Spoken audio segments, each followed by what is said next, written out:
खूप सांगून जाईल. आपण त्यांना शंकराचार्य म्हणतो, बरोबर.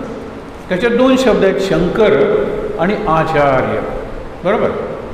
आचार्य म्हणजे आचरण करून दाखवतो, त्याला आचार्य म्हणतात. म्हणजे बोले तैसा चाले, हा आचार्य आहे, बरोबर. आणि शंकर, शंकर शब्दातही 2 शब्द आहेत. शम म्हणजे कल्याण, शांती, आणि कर म्हणजे करणारा, कल्याण करणारा आचार्य, शंकराचार्य. विनोबांनी काय सांगितलं लक्षात ठेवा, की भाष्य ग्रंथ शंकराचार्यांनी लिहिले. भाष्य म्हणजे कॉमेंट्री, प्रोज कॉमेंट्रीज. पूर्वीचे ग्रंथ गीता वगैरे बघा, गीता काय, रामायण काय, महाभारत काय, त्याला काव्य न म्हणता पद्य म्हणूया. ते पद्य होते. पद्य समजायला अवघड असतं, कारण त्याच्यात अलंकार वापरलेले असतात, शैली निराळी असते. पण ते गद्यात आणलं की आपल्याला सोपं जातं, ते जनसामान्यांना वाचायला सोपं जातं. हे महत्त्वाचं कार्य शंकराचार्यांनी केलं.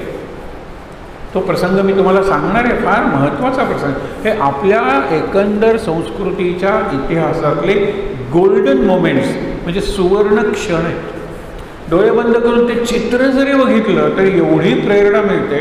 मी अर्थात माझ्या अनुभवावरून सांगतो, खूपच प्रेरणा मिळते. डिप्रेशन, औदासीन्य नाही शब्द तुमच्या जीवनाला स्पर्श करणार. म्हणजे तुम्ही जीवनाच्या शब्दकोशातून, from the dictionary of your life काढून टाका हे शब्द. कसलं डिप्रेशन, कसलं औदासीन्य, म्हणजे मला काहीच करू नये असं वाटतं, आय एम फीलिंग फ्रस्ट्रेटेड. कशाला? आज तुम्हाला सगळा कार्यक्रम मिळतो विकासाचा.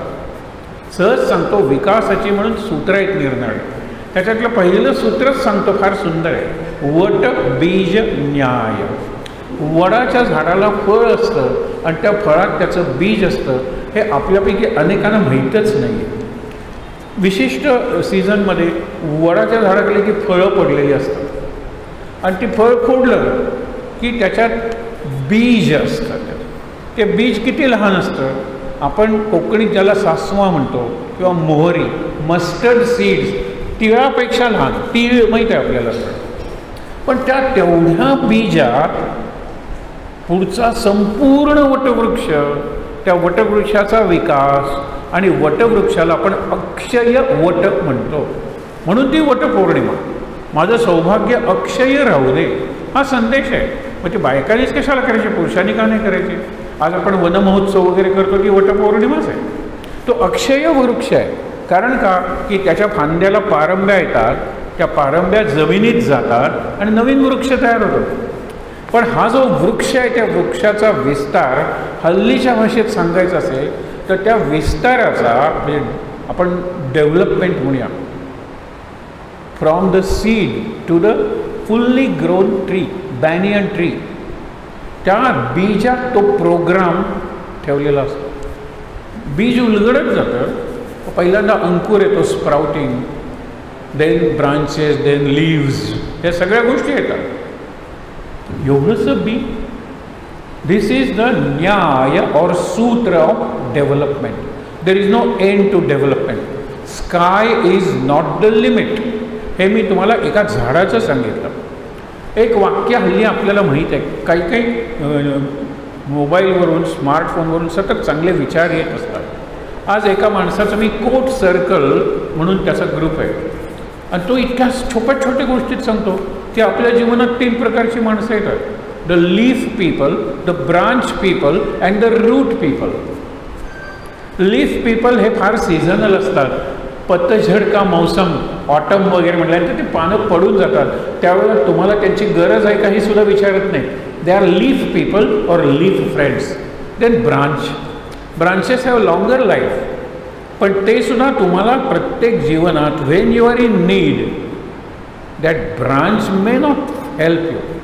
दे are interested in branching off one branch, second branch, third branch. We also increase our network of branches, no, of business and concerns. So what about the root? Root friends are real friends. Friend in need is a friend indeed. Prosperity gets friends, adversity tests them. खरी मित्रांची जी परीक्षा आहे ती संकटात होते. आणि झाड कितीही मोठं वाढलं किंवा पुढे अगदी बारीक सुकत गेलं तरी मुळं त्याची साथ सोडत नाही. सो रूट पीपल और रूट फ्रेंड्स ते तुम्ही जीवनात मिळवले पाहिजे. सुंदर वाक्य आहे. अशी वाक्य इन्स्पायर करतात आपल्याला. इंग्लिशमध्ये असतात, सगळ्या भाषेत असतात. पण तुम्हाला सांगतो, कॉम्पॅक्ट किंवा कंडेन्स्ड विजडम जसं आपल्या प्रॉव्हर्ब्समध्ये असतं. आता जिभेच्याबद्दल मी सांगणार आहे खूप. मी तुम्हाला शंकराचार्यांचं सांगत होतो. एक वाक्य सांगत होतो की you can count seeds in an apple but you cannot count apples in a seed. सोपं वाक्य घेऊया. हा जे आपण कवाथे लावले, बरोबर, एक कवाथा एक नारळ, माहीत आहे त्याच्यात किती नारळ आहेत सांगता येत नाही, कारण त्याला दरवर्षी 2-3दा आपण पाळे करणार होतो आणि वर्षानुवर्ष ते चालत राहणार आहे. Take mango, you can count the seed पण you cannot count the fruit in that seed. हा विकासाचा नियम आहे. It is not only expansion, लक्षात ठेवा. It is definitely not extension. It is rich development. हा अत्यंत संपन्न असा विकास आहे. विकास, ग्रोथ नाही आहे. झाड काही सुंदर वाढले, दॅट इज ग्रोथ. पण हे डेव्हलपमेंट आहे, हा विकास आहे. तर माणसाचं जे मूल आहे त्या एका ह्याच्यातलं आपल्याला किती फळं आहेत सांगता येत नाही. एवढ्याशा बीजात एवढा वटवृक्ष आणि त्याच्यानंतर वटवृक्षाची परंपरा लपलेली आहे हे सांगता येत नाही. Now consider human child as a seed. आपण ज्याला पोटेन्शियल अँड पॉसिबिलिटीज म्हणतो, एंडलेस, इनफायनाईट. हा जो मुलगा आहे त्या मुलाच्या क्षमता काय आहे बाहेरून सांगता येत नाही. आणि म्हणून विवेकानंद नेहमीच म्हणायचे, education is not something put into the brain of child. It is not bombarding, it is unfolding. Unfold what is folded into the child, help the child to unfold it. That is, facilitator is a function of parents at home and teachers in school. Facilitate. काय facilitate करा? त्यांचा शब्द फार सुंदर आहे. आत प्रत्येक मुलाच्या देर इज पोटेन्शियल डिव्हिनिटी. एक दिव्यत्व आहे, प्रत्येक मुलाच्या दिव्यत्व आहे. ते दिव्यत्व बाहेर व्यक्त, to manifest that divinity, express that divinity, help the child. आत काय भरतात? केमिस्ट्री आत भरली, फिजिक्स आत भरलं, दोज इनपुट्स नाही. इनपुट घेऊन ते पोर जन्मलेलं आहे. You understand the child. प्रत्येक भाषेत एक साधं वाक्य येतं, लक्षात ठेवा. आम्ही इंग्लिशमध्ये त्याला म्हणतो the teacher teaches John mathematics. आपण आपलं म्हणूया ना, शिक्षक रामला गणित शिकवतो, बरोबर. या वाक्यात Ram comes first and mathematics afterwards. म्हणजे मला त्या रामला गणित शिकवायचं असेल तर आधी राम शिकायला नको का मी? रामचा मूड, रामचे इंटरेस्ट, रामाला कशाची गती आहे, प्रत्येकजण काही ना काही त्याची मदत करून, योजकच तत्र दुर्लभा म्हणतात. तो शिक्षक आहे. शिक्षक हा योजक आहे. हल्ली संयोजक असतात, आयोजक असतात, प्रायोजक तर असतातच असतात. प्रत्येक गोष्टीला व्हॉट अबाउट योजक? बेसिक इज योजना करणारा. ते संपूर्ण श्लोक तुम्हाला माहीत असेल. अमंत्रमक्षरम नास्ति, नास्ति मूलम अनौषधम, अयोग्य पुरुषो नास्ति, योजकच तत्र दुर्लभा. असं एकही अक्षर नाही ज्याला मंत्राचं सामर्थ्य नाही आहे. समजून घ्या, शंकराचार्यांनी केलं काय? हेच केलं. अक्षरातलं सामर्थ्य आपल्याला दाखवलं त्याने.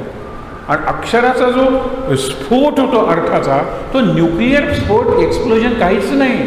अर्थाचा स्फोट, the explosion of the meaning in a word, and it is endless. मला गीतेचा ज्ञान एक्सप्लोजन होतं, तुमच्यात डिव्होशन भक्ती एक्सप्लोजन होतं, यांच्यात कर्म एक्सप्लोजन होतं. There are thousands now, 1000 or infinity plus 1 interpretation of great books like Gita. प्रत्येकजण त्याच्यात निराळा अर्थ हे विचार करूया आपण. आणि म्हणून शंकराचार्य त्यांनी एक अमंत्रमक्षरम नास्ते, हे शंकराचार्यांचं नाही, एक सुभाषित आहे. असं एकही अक्षर नाही ज्याला मंत्राचं सामर्थ्य नाही. एक प्रसंग सांगतो सुरुवातीला, तोपर्यंत काही लोक आले तर आपण मुख्य विषयाला सुरुवात करू.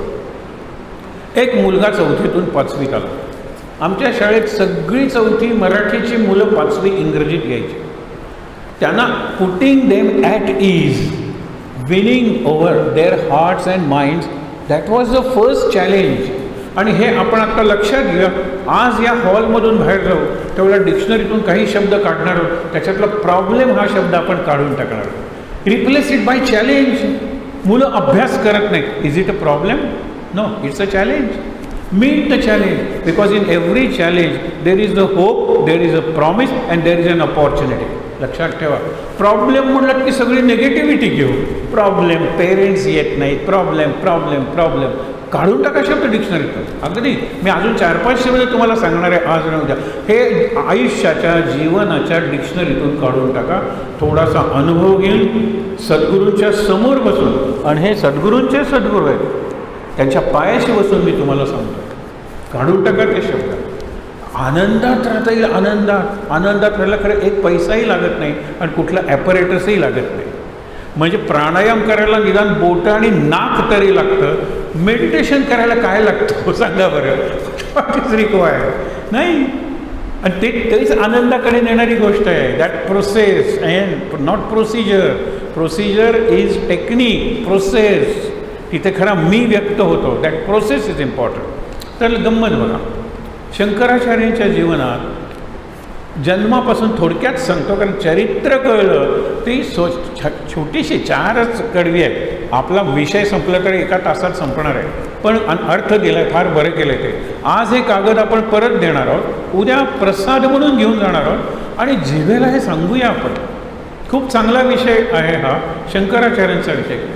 मी तुम्हाला 1, 2, 3 आणि 4 मातांचा उल्लेख पूर्वी केला होता, पण त्याला वर्ष होऊन गेलं. विसरला असेल तर सांगतो. पहिली माता मार्कंडेयाची. या मातेला शंकराची भक्त ती. त्यांच्या घरात शिवमंदिर आहे. शंकराची उपासना केली. शंकरांनी दृष्टांत दिला. 4ही माता आणि त्यांची 4ही तेजस्वी मुलं, आणि सगळी भारतीय इतिहासाचे भाग आहे.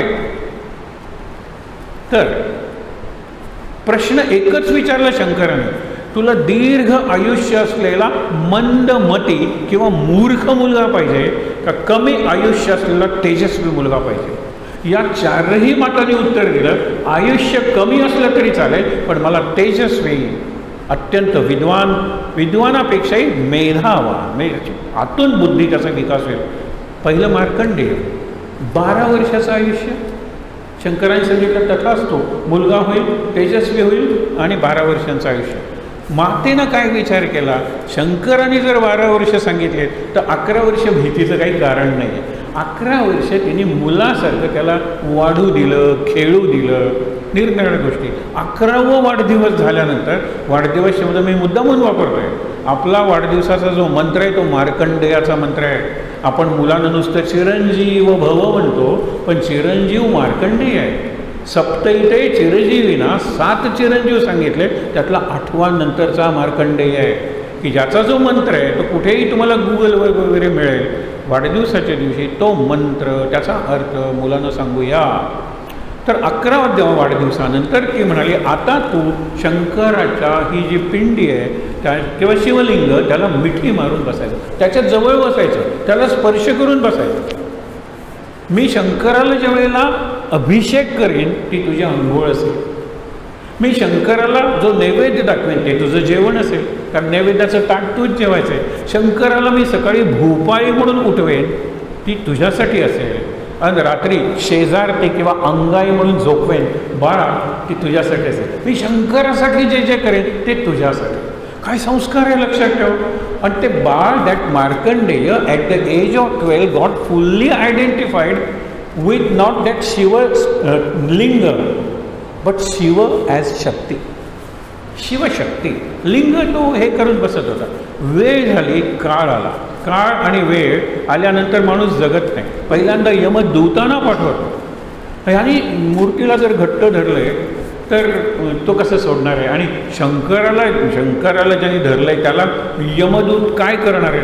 ते त्याला सांगतात, तुला खाऊ देतो, आपण भूर जाऊया, सगळं करतात. नाही, आईने सांगितलं तरच मी येईल.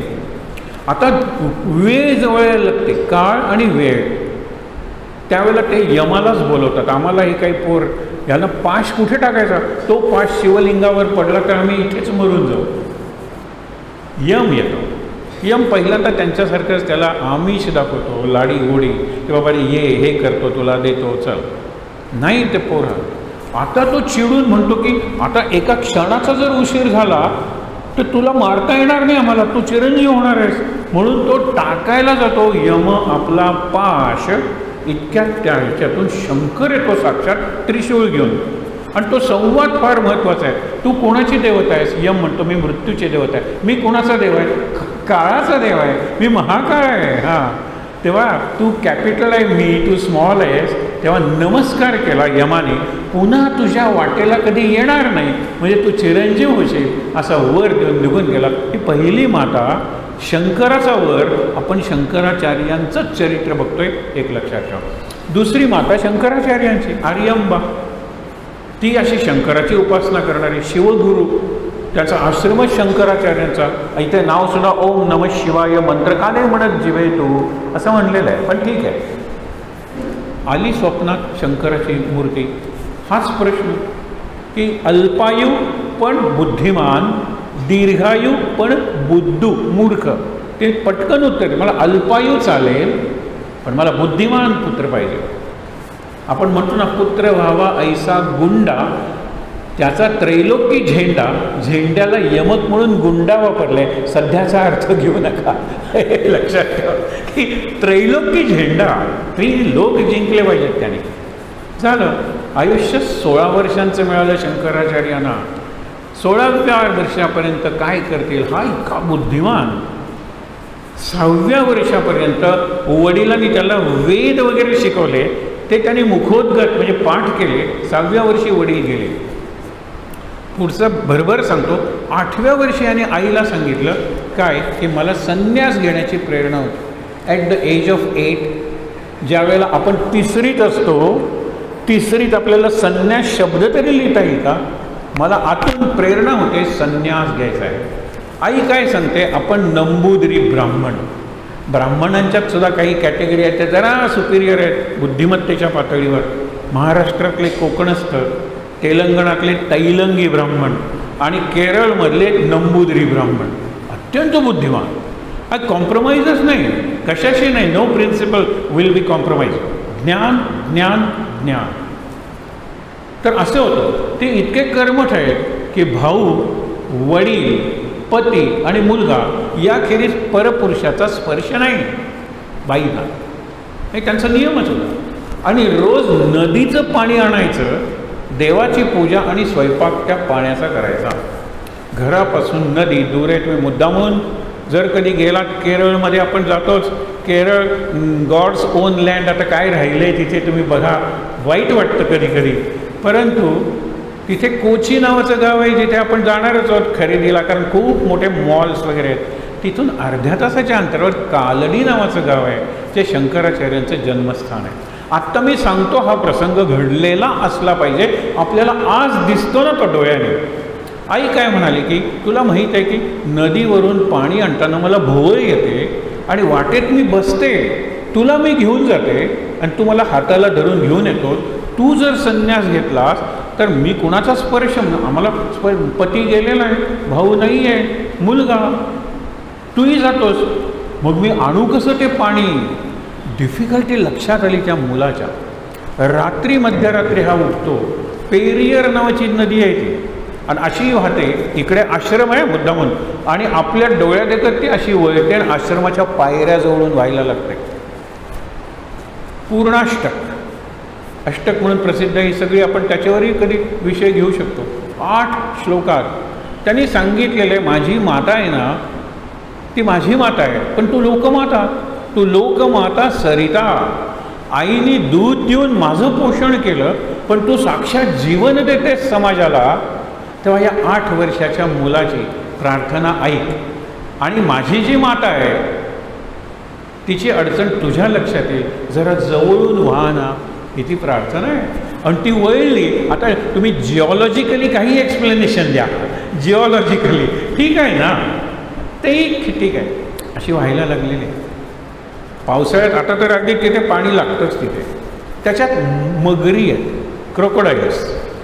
का सांगतोय? कारण महत्त्वाचा प्रसंग इथे घडला. आई म्हणाली की माझी, आता तो म्हणतो तुला जायची भीतीच नाही, तू पायऱ्या उतरल्यास की नदीचंच पाणी आहे, तू सरळ घरी घेऊन ये, तुला भोळ यायचं वगैरे काही कारण नाही आहे. ती म्हणाली ही तू अडचण सोडवलीस तरीसुद्धा 8व्या वर्षी संन्यास मला ठरकाप होतो माझ्या मनाचा. काय करायचं? इतक्यात एक घटना घडते, ज्याला हल्लीच्या भाषेत किस्सा म्हणतील, एपिसोड म्हणतील, ॲनेक्डोट म्हणतील, पण it is a fact of life of this great man. तिथे मगरी आजही आहेत. पोहायला गेली होती मुलं आणि शंकराचार्यांच्या पायाला एका मगरीने धरलं. ओरडायला लागला, आई मगरीने मला धरलेलं आहे. आणि मगरीची केवढी शक्ती. बाकीची मुलं पळाली स्वतःचा जीव वाचवत आणि ती म्हणाली खरंच आम्ही बघितलं आहे, पाय धरलेला आहे. त्याचा हात वर करून म्हणतोय, जवळजवळ खाली ओढलेला आहे पाण्याच्या, काय की मला आता ह्या क्षणी तरी संन्यासाची आज्ञा दे, संमतीशिवाय संन्यास नाही. आणि मला एक क्षण नाही, एक श्वास मिळाला तरी मी मुक्त होऊन जाणार आहे. एक श्वास, इंटेन्सिटी आपण म्हणतो एक्सक्लुझिव्ह, अशा प्रकारचा एक श्वास मुक्त व्हायला पुरतो. अगदी लक्षात घ्या, पण श्वास तसा घेतला पाहिजे. असू दे, पुढे लक्षात घ्या की ज्या वेळेला आई म्हणते, बायका शेजारच्या म्हणतात द्या की संन्यास, पोर मरणारच आहे ना, द्या संन्यास घ्यायला मी तुला परवानगी देते. आणि असं घडलं असेल, दुसरी मगर आली असेल आणि त्या मगरींच्या भांडणात त्याचा पाय सुटला, हे पोहत आले, रक्त वगैरे आलेलं होतं. आई म्हणाली चल घरी, मी तुला हळद वगैरे लावते, घरगुती औषध वगैरे. तो म्हणतो आता घर कुठे? हे काय उत्तर आहे? हे तेजस्वी brightest of answers given by children in our history.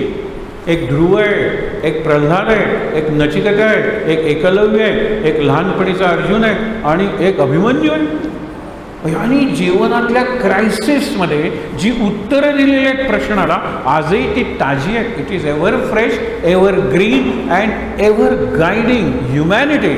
हे लक्षात ठेवा. म्हणून आपल्या संस्कृतीला फार चांगला काळ आलेला आहे. बाकीचे काय करतात त्याचा विचार न करता I will study, I will read. हल्ली माझ्या स्मार्टफोनमध्ये सगळं आहे, सगळ्या गोष्टी आहेत. मी सांगितलेल्या आहे शंकराचार्यांच्या जीवनातल्या महत्त्वाच्या, तुम्हाला आत्ता तुमच्याकडे खिशात किंवा पर्समध्ये आहेत त्या गोष्टी. आणि काही नाही लावलं की ऐकूसुद्धा येतात तुम्हाला. आणखीन काय करायचं? विज्ञानाने, तंत्रज्ञानाने, सायन्स अँड टेक्नॉलॉजीने आणखीन काय करायचं आहे? त्यांनी आपल्याला दिशा दाखवलेली आहे की use us. Science and technology is telling us to use us, म्हणजे यूज देम. आणि जा कुठे? तर फिलॉसॉफी अँड स्पिरिच्युअलिटीकडे जा. हे भोगांकडे कशाला वर? हे मॉल्स काय, निरनिराळे हॉटेल्स काय, हे सगळं आम्ही निर्माण केलेलं आहे for the body. Man is not just body, ज्याला BMI म्हणतात, body mind intellect. Body mind intellect, मन बुद्धी चित्त म्हणजे माणूस आहे. आणि पुढे त्याचा चौथा भाग आहे, त्याला आत्मा आनंद काही म्हणा, अहंकार सुद्धा लोक म्हणतात, पण आत्मा म्हणे मन बुद्धी चित्त आत्मा, याला अंतःकरण चतुष्टय म्हणतात. They are 4 layers of the real me. हे लक्षात ठेवा. बाकीचा सगळा आहे ना शॅडो आहे. ते माय बॉडी इज माय शॅडो. असू दे. तर गंमत बघा, शंकराचार्य म्हणतात इथे विधी करा संन्यासाचा. आई एकच फक्त सांगते की मृत्यूसमयी मी तुझं स्मरण केलं तर तू ये, and let me die on your laps. तुझ्या मांडीवर मला मरण येऊ दे, एवढी तरी माझी इच्छा पूर्ण करशील का? हो. संन्याशाला नाती नसतात, but mother is above all protocols. हे कुणाचं वाक्य आहे? आपले राष्ट्रपती एक होऊन गेले की फार फिलॉसॉफर होते, सायंटिस्ट होते, ते आले आणि कृष्णकांत नावाचे जे उपराष्ट्रपती होते त्यांचे, लक्षात ठेवा, ते गेले. हे प्रोटोकॉल शिष्टाचार, हे राष्ट्रपती आहेत, उपराष्ट्रपती गेले, भेटायला जायला पाहिजे. आई होती म्हातारी, खुर्चीत बसलेली. He went and sat at her feet. President of India Abdul Kalam. त्यावेळेला सेक्रेटरी कानात सांगतोय, this is not accepted by the protocol. You are the first citizen of the country. तुमची सीट इथे असलेल्या सगळ्या सीटमध्ये वरची पाहिजे, उच्चासन इट इज कॉल्ड. त्यावेळेला ते म्हणाले, mother is above all protocols. हे त्यांचं उत्तर आहे. I am sitting at the mother is universe. तुम्ही काय सांगता? याच्या पायाशी बसू नकोस, त्याच्या पायाशी. तसं झालं इथे. आईला सांगितलं, यस संन्याशाला नाती नसतात, हेही लक्षात ठेवा, पण mother is it relationship? Relation होण्यासाठी I am related now to this microphone to amplify my sound और व्हॉइस. बरोबर, रिलेशन व्हायसाठी 2 लागतात. Before birth I am one with my mother, integrated with my mother. म्हणून पूर्णमद पूर्णमिदम पूर्णात पूर्णमुदच्यते ही आई आणि मुलाची सुंदर प्रार्थना आहे, लक्षात ठेवा. असू दे. आणि मग पुढचं सगळं सांगत बसत नाही. ते गुरुचा त्यांना आई म्हणते जा आता तू.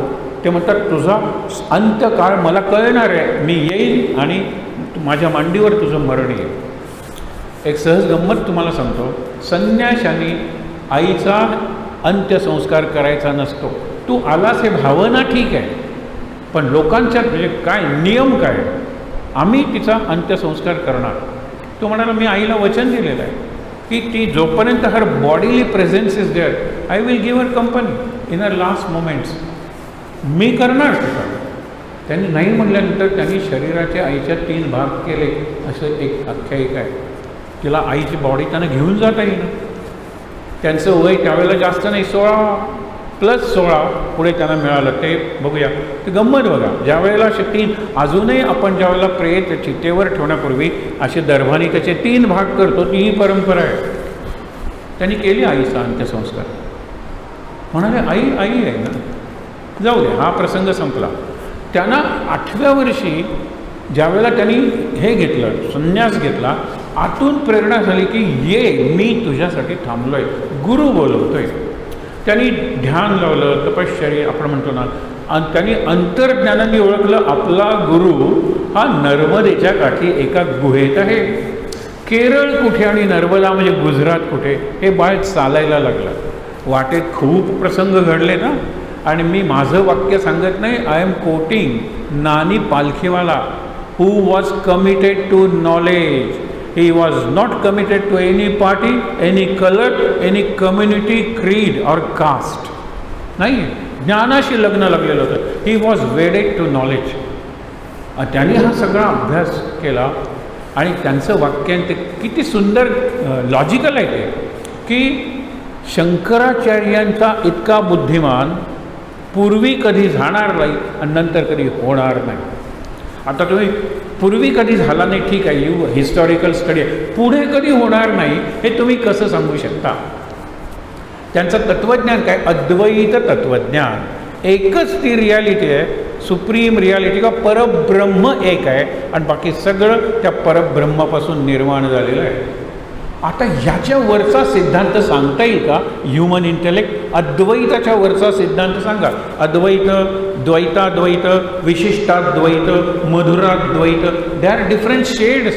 अद्वैत एकच परब्रह्म आणि बाकी सगळे ॲनिमेट, इनॅनिमेट, चर, अचर, सजीव, निर्जीव हे सगळे खुर्च्यासुद्धा परब्रह्मापासून आलेले आहेत.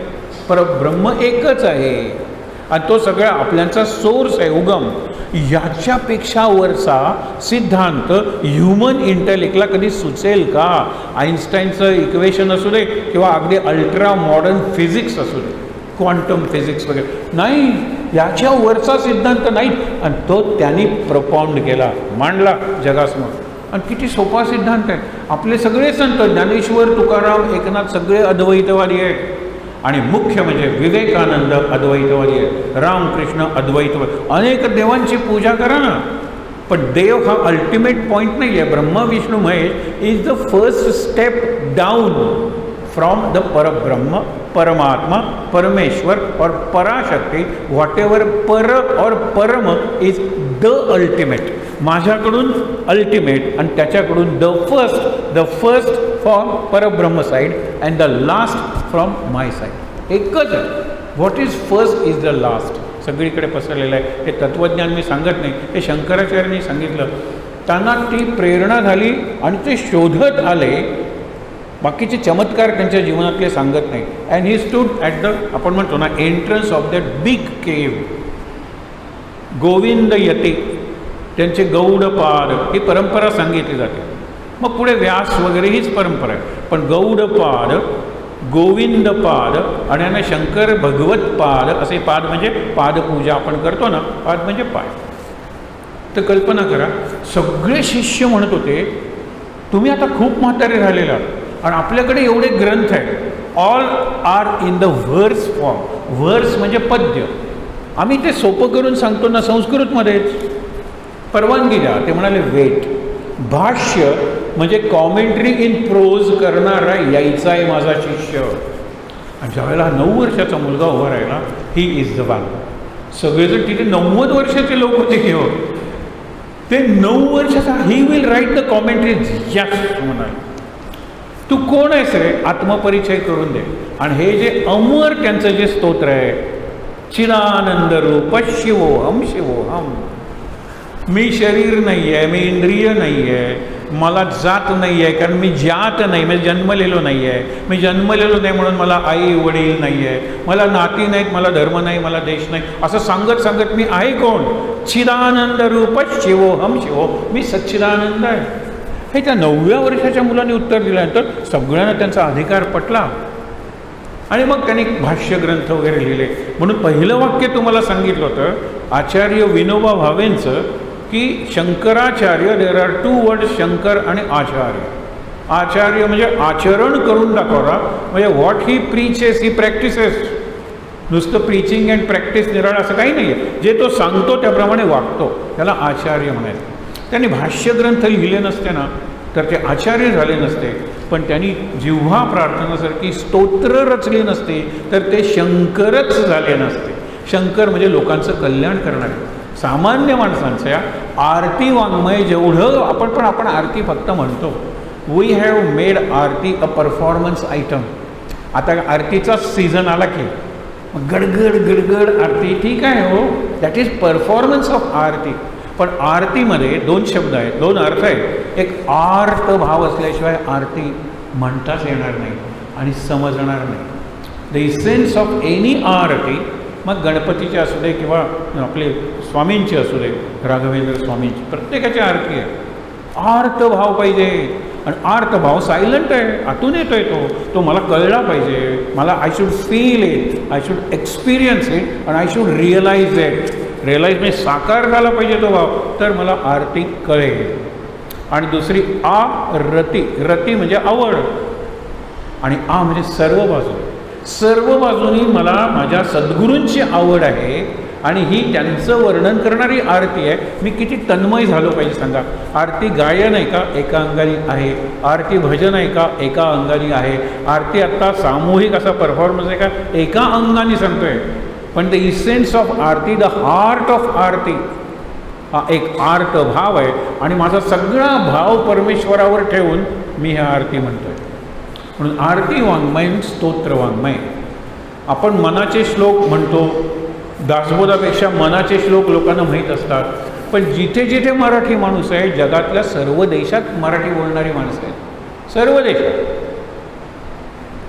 त्यांना सुख करता दुःख करता वार्ता विघ्नाची, ही आरती माहीतच आहे. समर्थांचं दुसरं वाङ्मय माहीत नसेल. लवथपती विक्राळा ब्रह्मांडी माळा, आपण म्हणणार आहोत आरती. 17 उड्डाणे हुंकार वदनी, आपण म्हणणार आहोत आरती. हे आरती वाङ्मय आहे समर्थ रामदासांचं. त्याच्या मागे त्यांची तपश्चर्या उभी आहे. म्हणून आज सुद्धा सगळ्यात जास्त लोकप्रिय म्हणून कवी वाल्मिकासारखा कवी झालेला आहे रामदास. व्यासांची प्रतिभा वाल्मिकींपेक्षा केवढी आहे हो. काय काय लिहिलं आहे किंवा व्यासाने काय लिहिलं नाही. व्यासोच्छेष्टम जगत सर्व, सगळं जग व्यासाने उष्ट केलेलं आहे. जगातले सगळे थीम्स, सगळे विषय व्यासाने उष्टे केलेले आहेत, त्याच्यावर लिहिलेलं आहे, बोललेलं आहे. पण कवी वाल्मिकी हो. पण रामायणाची मोहिनी भारतीय मनावर, आता जगातल्या सर्व sensitive minds, receptive minds, Ramayana impresses them more than Mahabharata. Mahabharata म्हणजे खणखण इतिहास, right oriented and duty oriented is Ramayana. कर्तव्यपरायण, कर्तव्याच्या दिशेनं नेतं ते रामायण आणि हक्कांच्या दिशेनं नेतं ते महाभारत. लक्षात ठेवा. आज महाभारत खरं आपण जगतो, पण रामायणाचा आत कुठेतरी आस आहे आपल्याला. शंकराचार्यांनी ते लिहिली, पुढे निरनिराळी भाष्यग्रंथ वगैरे लिहिले. आपण भज गोविंदम भज गोविंदम गोविंदम भज मूढमते. एक गोविंद म्हणजे गोपाल कृष्ण आणि गोविंद म्हणजे गुरु. दोघांना नमस्कार केलेला आहे. आणि नंतर गुरूंच्या देहांतानंतर ते निघाले आणि हिमालयाच्या तिथे आले.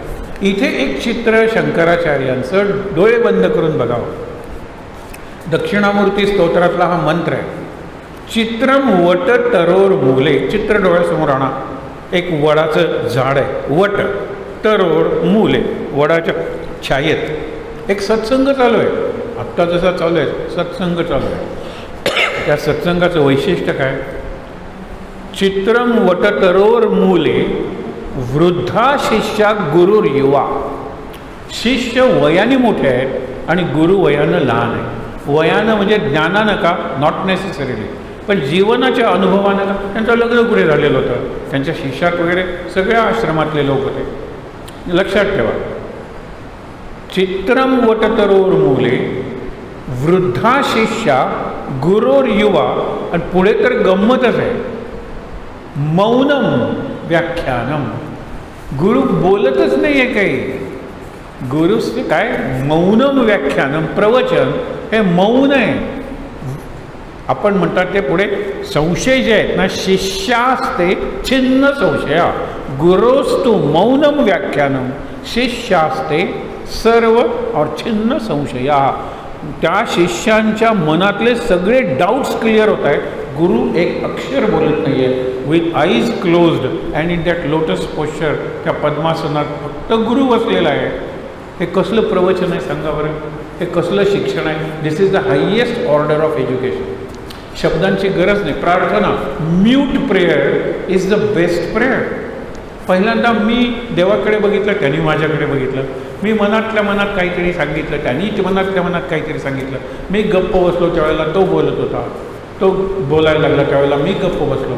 नंतर दोघं एकदम बोलायला लागलो, नंतर दोघं एकदम शांत झालो. That was the prayer.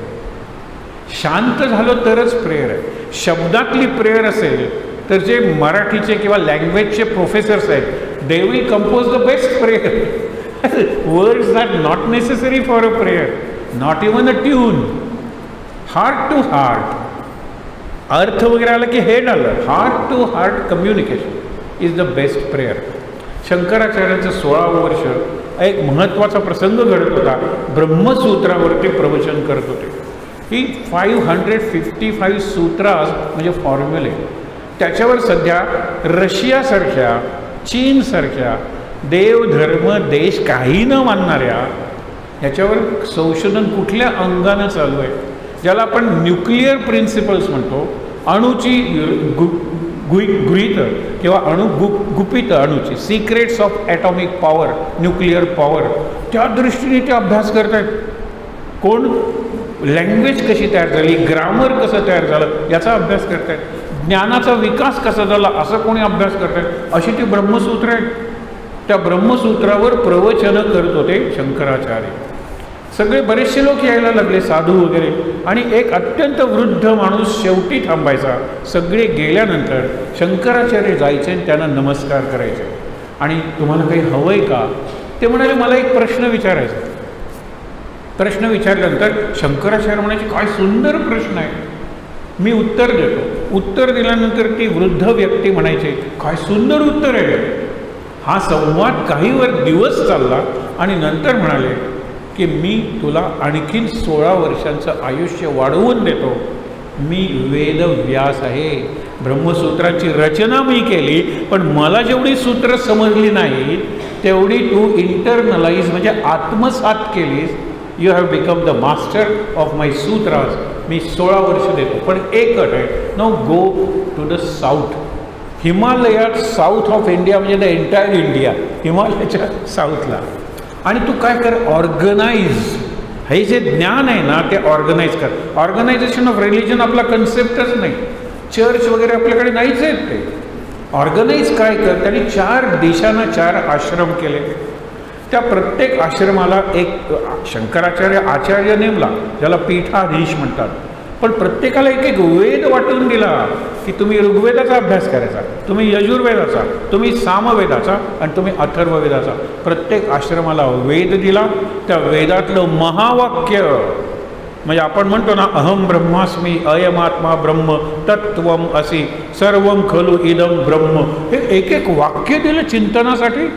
आणि सगळी तुमची शिष्य परंपरा पुढे आहे ना, या एकाच वाक्यावर तुम्ही चिंतन करा, बाकीचं सगळं वाचा, पण दिस इज युअर सेंटेन्स. त्याला महावाक्य म्हणतात. द इटर्नल असं प्रिन्सिपल आहे, युनिव्हर्सल असं प्रिन्सिपल आहे, आणि त्याच्यावर तुम्ही चिंतन करा. हे त्यांनी लावली व्यवस्था, आणि किती सुंदर त्यांनी व्यवस्थेचा एक चार्ट तयार केलेला आहे. एकच तुम्हाला सांगतो, ही किती बुद्धिमान माणसं होती हो. कधी कधी वाईट वाटतं, एकाच श्वासात मला अभिमान वाटतो मी भारतीयाचा, आणि त्याच श्वासात मला लाज वाटते मी भारतीय याची. आणि हे माझं वाक्य नाही आहे, आपले एक अत्यंत चांगले वक्ते मराठीतले शिवाजीराव भोसले अमेरिकेत गेल्यानंतर ते म्हणाले, मला ते नायगारा वगैरे काही बघायचं नाही आहे, हार्वर्ड अँड प्रिन्स्टन आणि त्यांच्या लायब्ररीज. त्यावेळेला ते व्हाईस चान्सलर मराठवाडा विद्यापीठाचे होते, मला फक्त या 2 युनिव्हर्सिटीज बघायच्या. तर ते गेले प्रिन्स्टन युनिव्हर्सिटी. तिथे एक सुंदर तरुण अशी रिसेप्शनिस्ट बसलेली होती. What can I do for you? तर ते म्हणाले की मला ग्रेट अमेरिकन्स त्यांची चरित्र असलेली खोली दाखव, शेल्फ दाखव. ती म्हणले दीज आर 4-5 शेल्फ्स. ग्रेट अमेरिकेचा इतिहास 1776 साली सुरू झाला. 1976ला त्यांनी काय 18 आणि 19 200 वर्ष स्थापन केले. आता काय वय आहे अमेरिकेचं वय 300 वर्षसुद्धा नाही आहे. अमेरिका शिवाजीच्याही नंतरची आहे, आणि अमेरिकेची कम्पेअर करतो आपण आपल्याशी. सिंगापूर वगैरेचं काय वय आहे, इस्रायल वगैरेचं काय वय आहे, आणि आपलं वय आता मागे मागे मागे चाललेलं आहे. एक तुम्हाला सांगतो अगदी परवाची गोष्ट, एका लामाने म्हणजे बुद्ध धर्माचा जो महंत आहे, एक गुरु आहे, त्यांनी एक बॉक्स काश्मीरमधल्या पंडिताला दिली. And don't open it till I am alive. मी मेल्यानंतर ही बॉक्स उघड. त्यांनी त्याप्रमाणे केलं. ही काही महिन्यापूर्वीची गोष्ट आहे. तुम्ही गुगलवर बघा, तुम्हाला बघायला मिळेल ती प्रतिमा शंकराची. त्या बॉक्समध्ये एक शंकराची प्रतिमा होती, ब्रासची किंवा कुठल्या मेटलची, अलॉय आपण ज्याला म्हणतो ते. It is as new, as bright और as polished as it was made yesterday. आणि त्यांनी कार्बन डेटिंग केली. ते अमेरिकन लोक आहेत, ते कार्बन डेटिंग केल्यानंतर 28,000 वर्षापूर्वीची ती इमेज आहे. 28,000 वर्षापूर्वी धिस मेटॅलर्जी प्रिपेरिंग अलॉईज, मिश्र धातू तयार करायचे आणि त्याची करायची. मग इट इज ब्रँड न्यू. तुम्ही गुगलमध्ये मुद्दामून बघा, 28,000 वर्षापूर्वीची इमेज ऑफ शंकरा. आणि हे परवाची गोष्ट आहे. मागे मागेच चालला आहे आपला इतिहास, मागे मागे मागे, आणि तरी तो आज आज आज जास्त रेलेवंट होतो आहे. एक विधान करतो तुम्हाला, बायबल आणि मुसलमानांच्याबद्दल न बोललेलं बरं, कारण त्यांच्यात फिलॉसॉफी अशी काही विशेष नाही आहे. बायबलमध्ये सुद्धा विशेष नाहीच आहे. इट इज येशू इकडे घेतला, हात लावला आणि तिचं कोड बरं झालं, हात लावला तिची लेप्रसी बरी झाली, हात लावला, हे अशा सगळ्या गोष्टी आहेत. आणि त्यांनी जे काही सांगितलेलं आहे ना, ते त्याच्या जीवनातली 24 वर्ष तो काश्मीरमध्ये एका ब्राह्मणाकडे राहिलेला होता. हा त्यांनी सांगितलेला इतिहास आहे, जो आपली वर्तमानपत्र इतकी आपण म्हणतो भेकड आहेत की हे देऊनसुद्धा. तुम्ही सांगा, आता एक्सपोजिशन आहे ना पुढच्या वर्षी, एक्सपोजिशन म्हणजे ते प्रेत दाखवतात.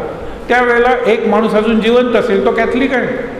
तुम्ही देसाई पूर्वीचा कुक्कळीचा जो 16 पानं 36 पानांचं एक पुस्तक प्रकाशित करतो इंग्लिशमध्ये, बुकलेट, मी वाचून सांगतोय तुम्हाला, आणि ते सगळ्या वर्तमानपत्रांना पाठवतो. मराठीतली वर्तमानपत्रंसुद्धा छापत नाहीत होते की हे कसलं प्रेत आहे त्या रोम. तुम्हाला जर लाज असेल ना, तर तुम्ही ते न्या पोर्तुगालला, ते काय पुरायचं आहे, काय करायचं आहे ते करा. इफ इट इज एक्सपोज्ड, केवढं एक्सपोजर आहे, इट इज वॅक्स. हे कसलं.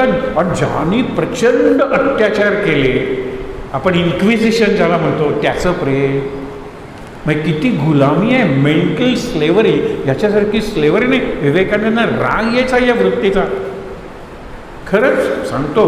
पण शंकराचार्यांच्याकडे आल्यानंतर 1-2 प्रसंग बघूया आणि आपण या स्तोत्राच्या बॅकग्राऊंडकडे गेलो. शंकराचार्यांना आणखीन 16 वर्षाचं आयुष्य मिळालं. एक दिवस काय सुंदर प्रसंग आहे, डोळे मिटून आज रात्री झोपताना बघा. When you go to bed and when you feel that I am asleep, असा एक एक प्रसंग घेऊन झोपूया की छान झोप लागेल. स्लीपिंग पिलची गरज नाही आहे. वाईट स्वप्न, नेगेटिव्ह दरिद्री स्वप्न पडणार नाही. एक प्रसंग घ्या. रामायणातला घ्या, महाभारतातल्या हा प्रसंग किती चांगला आहे. शंकराचार्य सत्संग चालू आहे, स्पिरिच्युअल डिस्कोर्स, त्याच्या पुढे त्यांचे शिष्य बसलेले आहेत आणि अशा वेळेला he feels mother's milk is secreting through his lips.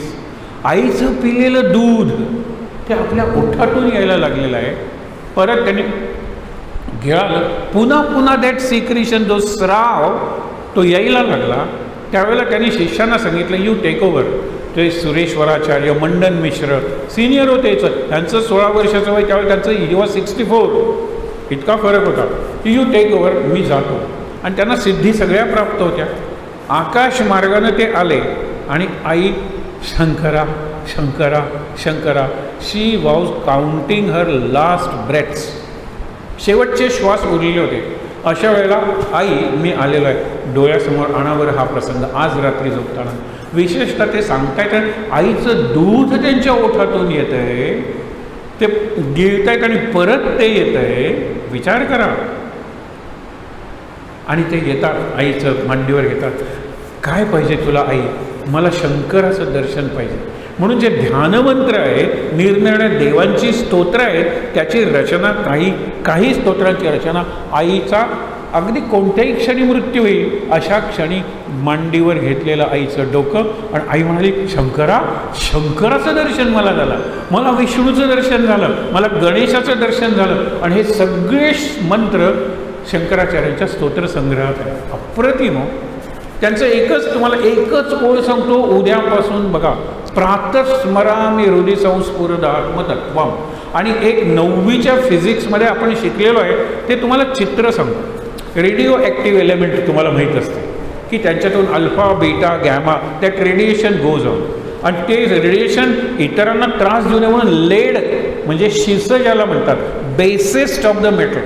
आपण हायेस्ट मेटल गोल्ड वगैरे, प्लॅटिनम वगैरे म्हणतो, पण बेसिस्ट ऑफ द मेटल त्याच्यात तो क्रिस्टल ठेवलेला असतो. क्रिस्टल म्हणजे स्फटिक.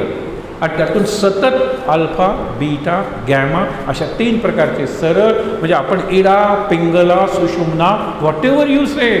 आणि कल्पनाशक्ती मला दिली आहे ना देवानी. इमॅजिनरी नको, इमॅजिनेटिव्ह पाहिजे. काल्पनिक नको, कल्पक व्हायला पाहिजे. कल्पक. मानस पूजा वगैरे सगळी ही ऐकली हो. तर ते म्हणतात की तुमच्या हृदयात एक क्रिस्टल ठेवलेलं आहे आणि त्या क्रिस्टलमधून बाहेर काय पडत आहे?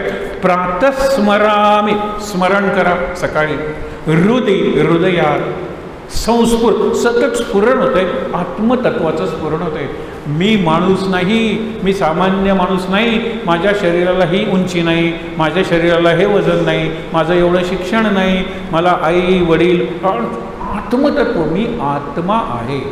हे जर सकाळी 1 मिनिट जरी तुम्ही बघितलं, डोळे बंद करा, सांगा आत्ता सांगितल्या सगळ्या नेगेटिव्हली पॉझिटिव्ह ऑटो सजेशन सांगतोय त्या स्वतःला. At this moment I don't have body, at this moment I don't have weight, volume, height, at this moment I don't have parents, I don't have children, बॉडीच नाही आहे मला. आणि शेवटी म्हणायचं I don't have gravitational pull, I am just floating. प्रातस्मरामी हृदय संस्फुरद आत्मतत्वम. एवढंच करा. मग पुढे भजामी वदामी ते छोटंसं स्तोत्र आहे, पण हे मला खूप आवडतं. पहाटे उठलेला तुम्ही, इथे हृदयात एक अमृत कलश आहे, त्याच्यात तो क्रिस्टल ठेवलेला आहे आणि त्यातून अहम ब्रह्मास्मी, अहम ब्रह्मास्मी. मग गुरु कानात, अरे तत्त्वम असे, ते ब्रह्म तूच आहे, सर्वम खलु इदम ब्रह्म, हे सगळं ब्रह्म आहे, विश्व. असा विचार 2 मिनिटं करून, 2 मिनिट्स जर मी उठलो, I will be a different individual. Every morning there will be new birth. आणि रात्री झोपताना तो दिवस संपला आहे, that moment is of gone.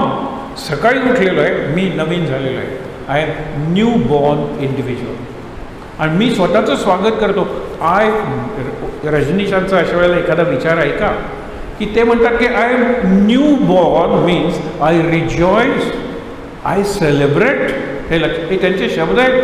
बाकीची क्रियापदं काढून टाका म्हणाले. I rejoice, continuous rejoicing, joy सगळीकडे भरलेला आहे आणि तो मी एन्जॉय करतोय.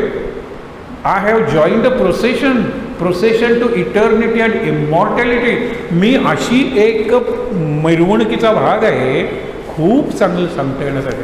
सगळे शंकराचार्यांचे विचार आहेत. विचार अवघड वाटतील समजायला, पण भाषेत ज्या सांगितलेल्या आहेत सुंदर आहे.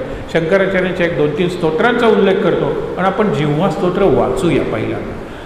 ते आले कोल्हापूरला. कोल्हापूरला आई दिसली ना, जगदंबा, आई अंबाबाई आपण तिला म्हणतो.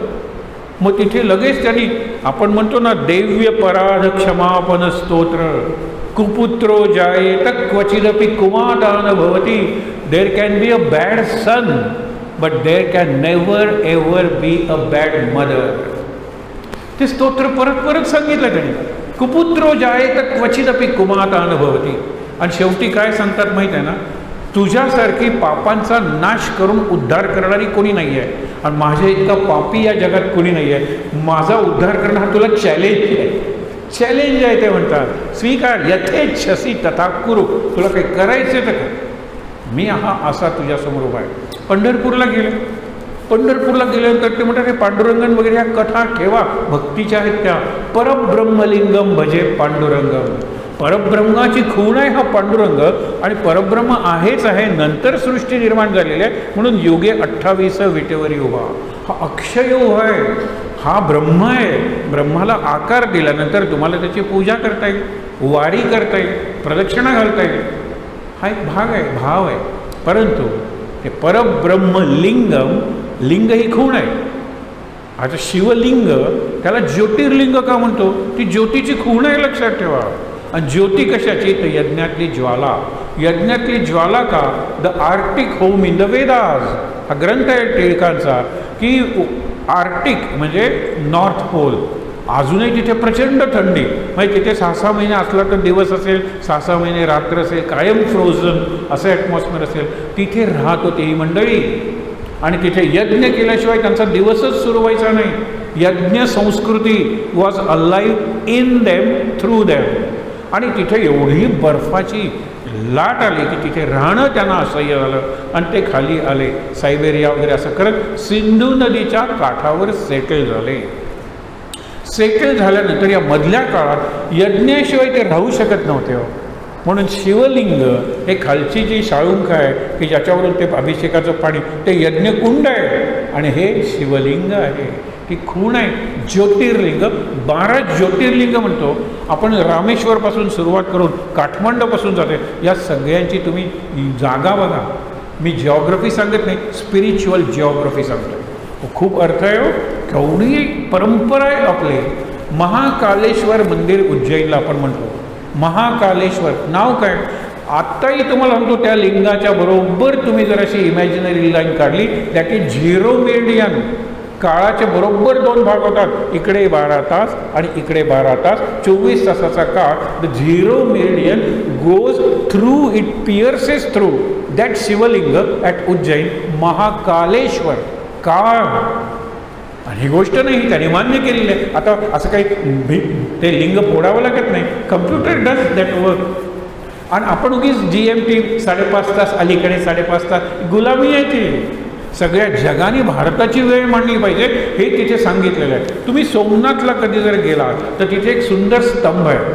त्या स्तंभावर एक ॲरो आहे आणि खाली संस्कृत श्लोक आहे. हा ॲरो आहे, त्या दिशेने तुम्ही गेलात तर पृथ्वी संपेपर्यंत तुम्हाला सागर लागेल, जमिनीचा एक तुकडाही लागणार नाही. हे कसं सांगितलं? एक तर त्यांना अंतर्ज्ञान, इंट्युइशन असेल, किंवा त्यांनी प्रवास केला असेल. त्यावेळेला नौकानयन हे होतं ना, it was an established art.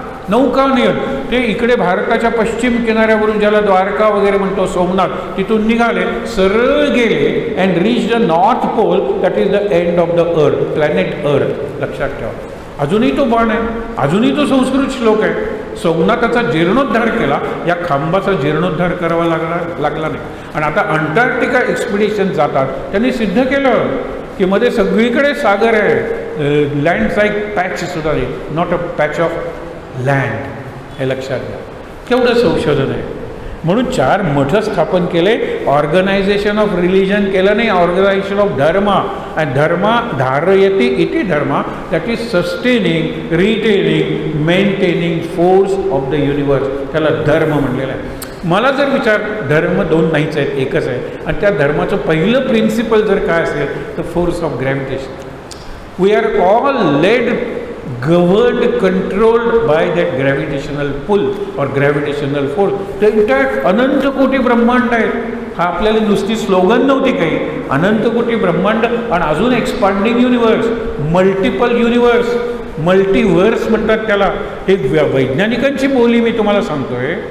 तुम्ही बघा फक्त आपल्या सायन्स सेंटरला जा, पणजीला, मिरामारला, किती युनिवर्सेस दाखवतात.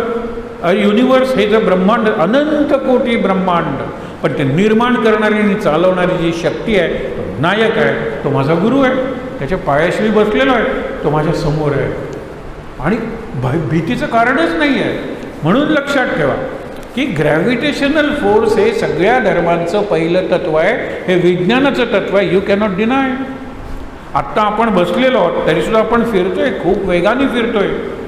ज्या वेळेला आजचं प्रवचन सुरू झालं, आपण with the context of space, we are not at the same place. पृथ्वी फिरते ना, इन दॅट लास्ट 1 hour आपण सुद्धा फिरलेलो आहोत. Nothing is stationary on this planet अर्थ. या पृथ्वीवर स्थिर काहीच नाही आहे, कारण पृथ्वीच फिरते आहे. म्हणून स्थिर काय? मन स्थिर करा, बुद्धी स्थिर करा, चित्त स्थिर करा. म्हणून मन शांती, स्थिर बुद्धी आणि चित्त शुद्धी, 3 शब्द बेडरूममध्ये लिहून ठेवा. मन शांती, पीस ऑफ माइंड, स्थिर बुद्धी, स्टेडी इंटेलेक्ट, आणि चित्त शुद्धी, प्युअरेस्ट ऑफ माइंड. चित्ताला शब्द नाही, आपण म्हणूया डीपर इंटेलेक्ट. बुद्धीची आणखीन सूक्ष्म बुद्धी आहे, ती शुद्ध असली पाहिजे. बस, दिस इज माय रिअल इंट्रोडक्शन. हा माझा परिचय आहे. किती मन माझं शांत आहे, हा माझा परिचय आहे. बायोडेटा वगैरे देताना उंची, वजन, शिकलोय काय वगैरे, दीज आर ऑल शॅडोज. माझा सबस्टन्स नाही आहे, हा माझा सबस्टन्स आहे. म्हणून तुम्हाला सांगतो, शंकराचार्यांनी जाणीव करून दिली की देह म्हणजे मी नाही आहे. देहाच्या पलीकडे माझा प्रांत सुरू होतो. आउटर स्पेस एक वेळ संपेल, इनर स्पेस कधी संपणार नाही. इनर स्पेस हा त्यांचा सिद्धांत आहे. आपल्याला कागद दिलेले आहेत, अनेक सुंदर स्तोत्र त्यांनी लिहिली. पांडुरंगाचं सांगितलं, देवीचं सांगितलं. आता हे जिव्हेचं स्तोत्र आहे. जिव्हेचा मी तुम्हाला 2-3 गोष्टी नंतर सांगेन. आपण वाचूया, हे गद्य वाचूया. त्याच्यात चुका आहे, त्या चुका तुम्ही आत्ता कदाचित करेक्ट करू शकणार नाही, पण तुमचे जर नंबर असतील व्हॉट्सॲपचं तर करेक्टेड कॉपी आपले पाठवतील. आणि अगदी मत प्रिय सखी, मत जिव्हे, माझी जीभ आहे ना ती माझी प्रिय सखी. खाली अर्थही दिलेला आहे, म्हणजे my best friend is my tongue. Gita काय सांगते? You are your best friend and you are your worst enemy. उद्धरेत आत्मनात्मानम, तुझा उद्धार तूच करायचा आहे. उद्धाराचं साधन काय हो? जीव. तुम्हाला 3 गोष्टी सांगतो, यामुळे मानव इतर प्राण्यांपेक्षा किंवा इतर सृष्टीपेक्षा निराळा, म्हणजे नॉट डिफरंट. तुम्ही कल्पनाच करू शकणार नाही. आपल्याला मिळालेला ब्रेन, आपल्याला मिळालेले हात आणि आपल्याला मिळालेली जीभ, they are the 3 distinguishing characteristics of man. मेंदू आहे ना, मेंदूच्या कल्पना मेंदूतच राहिल्या असतात. त्या प्रत्यक्षात आणण्यासाठी प्रयोग करायला पाहिजे होते. त्यासाठी हात, माझे पुढचे पाय, my 4 limbs became my hands. आणि वाणी असलेला प्राणी माणूस आहे. There is no other animal on this planet that can communicate through language. कारण का? आत्ताच सांगतो ना तुम्हाला.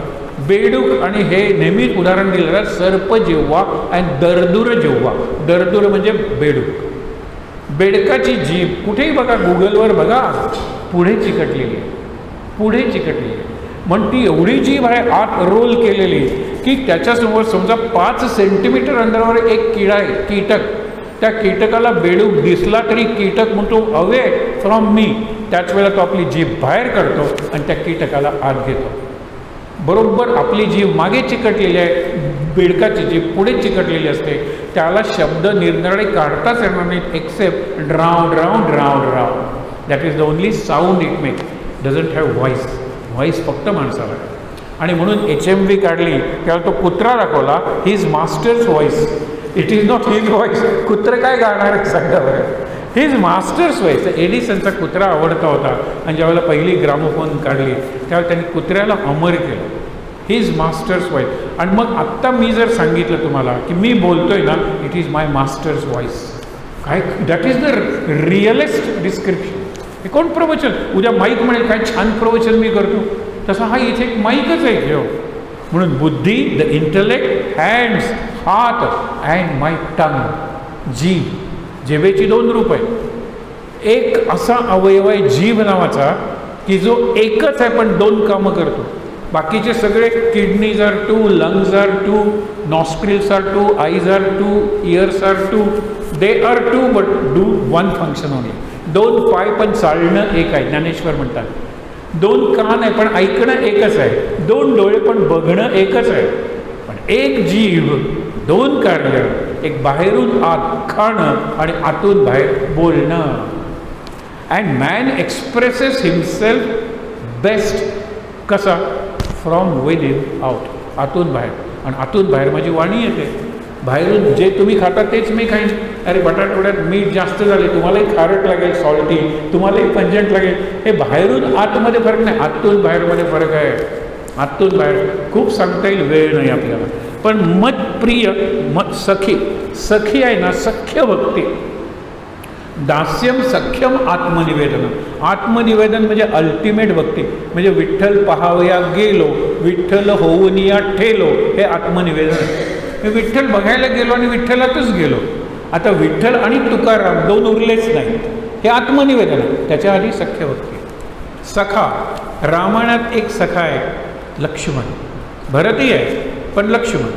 जिथे राम तिथे लक्ष्मण असलाच पाहिजे. आणि इकडे अर्जुन. दोघांचं कसं उलटं तुम्हाला सांगतो की लक्ष्मणाला शिक्षा द्यावी लागते. सगळी रामायण कसं संपतं लोक विचारतात, रामायण कसं संपतं? हे कारण आहे, एक ऋषी येतो. रामाच्या जीवनावर 13 ऋषीज, सेजेस, वाईज मॅन, त्यांचा इन्फ्लुएन्स आहे.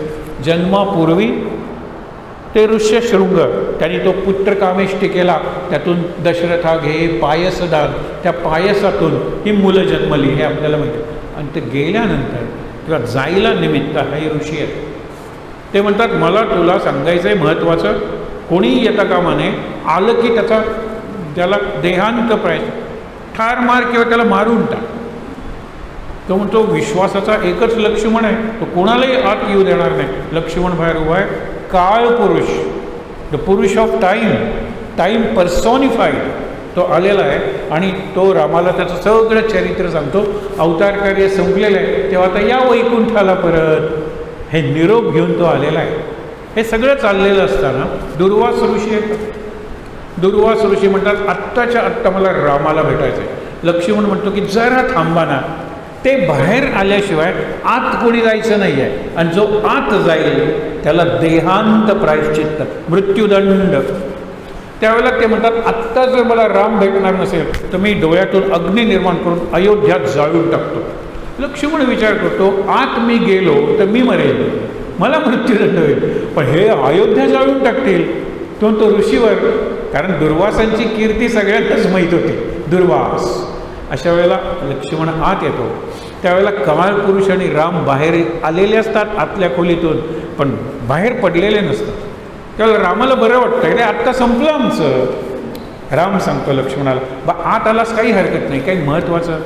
पण काळ पुरुष रामाला खूण करून सांगतो की आपण बाहेर पडायच्या आत लक्ष्मण आत आलेला, लक्ष्मणाला मृत्यूदंड. सखी म्हणजे काय बघा, रामाचा सखा आहे लक्ष्मण. राम म्हणतो त्याला मृत्यूदंड, त्यापेक्षा मी नाही म्हणाले, सोपं आहे. 4 चौघात त्याला बोलव आणि त्याला म्हणावं की हे लक्ष्मणा, मी तुझा त्याग करतो, त्याग करतो, त्याग करतो. से ट्राईस.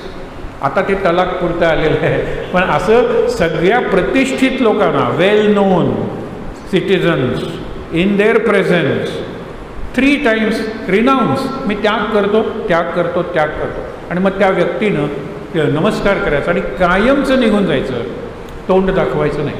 तो अरण्यात गेला, हिमालयात गेला तरी चालेल, पण he is dead to us. आपण म्हणतो ना माझ्यासाठी तू मेलास, तसा प्रकार. लक्ष्मण जातो आणि शरयू नदीमध्ये आत्मविसर्जन करतात. हे चांगले पोहणारे असतात किंवा ते कसे बुडणार होते. फार सुंदर वर्णन आहे तो रामायणातलं शेवटचं दृश्य. रामायण पूर्वीचं रामानंद सागरांचं, हल्लीचं कोणतरी तिवारी आहेत त्यांचं. महाभारत बी आर चोप्रांचं. 4ही ही 2 महाभारत आणि 2 रामायणं आपापल्या दृष्टीने ग्रेट आहेत. पण अलीकडची जी आहेत ना, त्यांना तंत्रज्ञानाची खूप चांगली मदत झाली. की ज्यावेळेला रामायण झालं त्यावेळेला काय होतं, काय कुठली तंत्रज्ञान होतं, कुठला कम्प्युटर होता, ज्याचं नव्हतंच काही विषय. मजा बघा. तर इथे त्यांनी ते दाखवलेलं आहे. लक्ष्मण म्हणतो, हे शरयू माते, आत्तापर्यंत तुझ्या मांडीवर मी खेळलेलो आहे, तुझं पाणी माझं जीवन बनलेलं आहे, तेव्हा आता मी चालत चालत डोळे मिटून तुझ्या आत प्रवेश करतोय. तुला जोपर्यंत मला आत घ्यायचं असेल हृदयात घे, आणि नाहीतर वाहून नाही. लक्ष्मण आत्मविसर्जन. लक्ष्मण गेल्यानंतर राम म्हणतो, आता मी जगूच शकणार नाही, सखा आहे तो माझा, सख्य भक्ती सखा आहे. मग काय, प्रत्येक भावाला 2-2 मुलं आहेत. लव कुश जशी रामाला आहेत तर तशी त्या 4 भावांची 8 मुलं आहेत. त्या भारताचे 8 भाग जे राज्य असतं त्याचे, आणि त्यांच्याकडे देतात. आणि राम म्हणतो मी निघालो. मग भरत आणि शत्रू म्हणतात आम्ही आलो. मग त्यांच्या पत्नी म्हणतात आम्ही कशाला मागे राहू. मग त्यांच्या माता म्हणतात आम्ही कशाला मागे राहू. बरेचसे ऋषी म्हणतात आम्ही येतो तुमच्याबरोबर. आणि अशी बरीचशी अयोध्येतली मंडळी ते दृश्य डोळ्यासमोर आणणार. कधीतरी रात्री झोपताना ते गेलेले आहेत आणि शरयूत प्रवेश करतायत, चालत राहिलेत चालत राहिलेत चालत जात आहेत. शरयूने त्यांना पहिल्यांदा आपल्या हृदयात आणि नंतर आपल्या पोटात घेतलं. That is the end of Ramayana. मुद्दा काय आहे, सखा म्हणजे काय.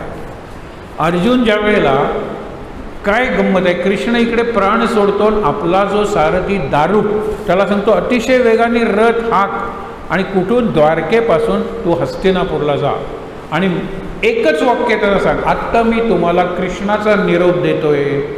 त्यावेळेला कृष्ण हे जग सोडून गेलेलं आहे. बाप रे, ते वाक्य ऐकल्यानंतर बॉम्ब पडावा असं सगळ्यांना झालं. अर्जुनाची अवस्था कशी झाली मी तुम्हाला एक उदाहरण देऊन सांगतो, आपल्या डोळ्यासमोर आहे. पूर्वी आपण लहान असताना अशी हवा भरलेली खेळणी असायची. हवा भरल्यानंतर तो मोठा मोठा राक्षस, पण त्याला पिन लावली की फुस. अर्जुनाचं तसं फुस झालेलं आहे. अर्जुन मोठा गांडीव धनुष्य घेणारा वगैरे, कृष्ण नाही म्हणल्यानंतर अर्जुनाची शक्ती गेली. अर्जुनासाठी जो निरोप होता की तू ये द्वारकेत जे सगळे यादव जे उन्मत्त झालेले तरुण होते, मारले गेलेले, आणि जे उरले होते त्यांना मी मारलेलं आहे, कृष्णाने धनुष्यबाणानं मारलेलं आहे. आपल्याला वाटतं कृष्णाने धनुष्य वापरलंच नाही, पण सारंग पाणी म्हणतो ना, हातात सारंग धनुष्य आहे, त्याच्या मारलेलं आहे प्रत्येकाला. हा माणूस, हा माझा मुलगा, आणि तो माझा पुतण्या, हा माझा नातू. ते पहिल्यांदा दारू पिली, जुगार खेळत होते, निरनिराळ्या प्रकारची व्यसनं होती, आणि एकमेकाला सख्खे भाऊ आईवरून शिव्या द्यायला लागले. सख्खे भाऊ. हे कृष्ण शांतपणे बघत होता. ती म्हणाल की काय कृष्णाच्या जीवनाचा शेवट आहे. मी म्हणतो हा कृष्णाच्या तत्त्वज्ञानाचा क्लायमॅक्स आहे. बलराम म्हणाला कृष्णा मला हे सहन होत नाही, मी दूर जातो आणि पंचत्वात विलीन होतो. तो म्हणला जा, म्हणून प्रभास तिथे जवळ गेला. बलरामाने आपलं जीवन संपवलं. कृष्ण सगळं बघतोय ना, हे सगळं बघतोय. यादवी नावाचा जो आहे, हे सगळे यादव एकमेकाच्यात लढतात. मोठा प्रसंग आहे तो, आत्ता सांगत नाही. आणि जे उद्धट उन्मत्त, हे लक्षात ठेवा, जगलेले असतात त्यांना कृष्ण मारून टाकतो. कारण मी गेल्यानंतर हे समाजाला धोका आहे. They are terrorist.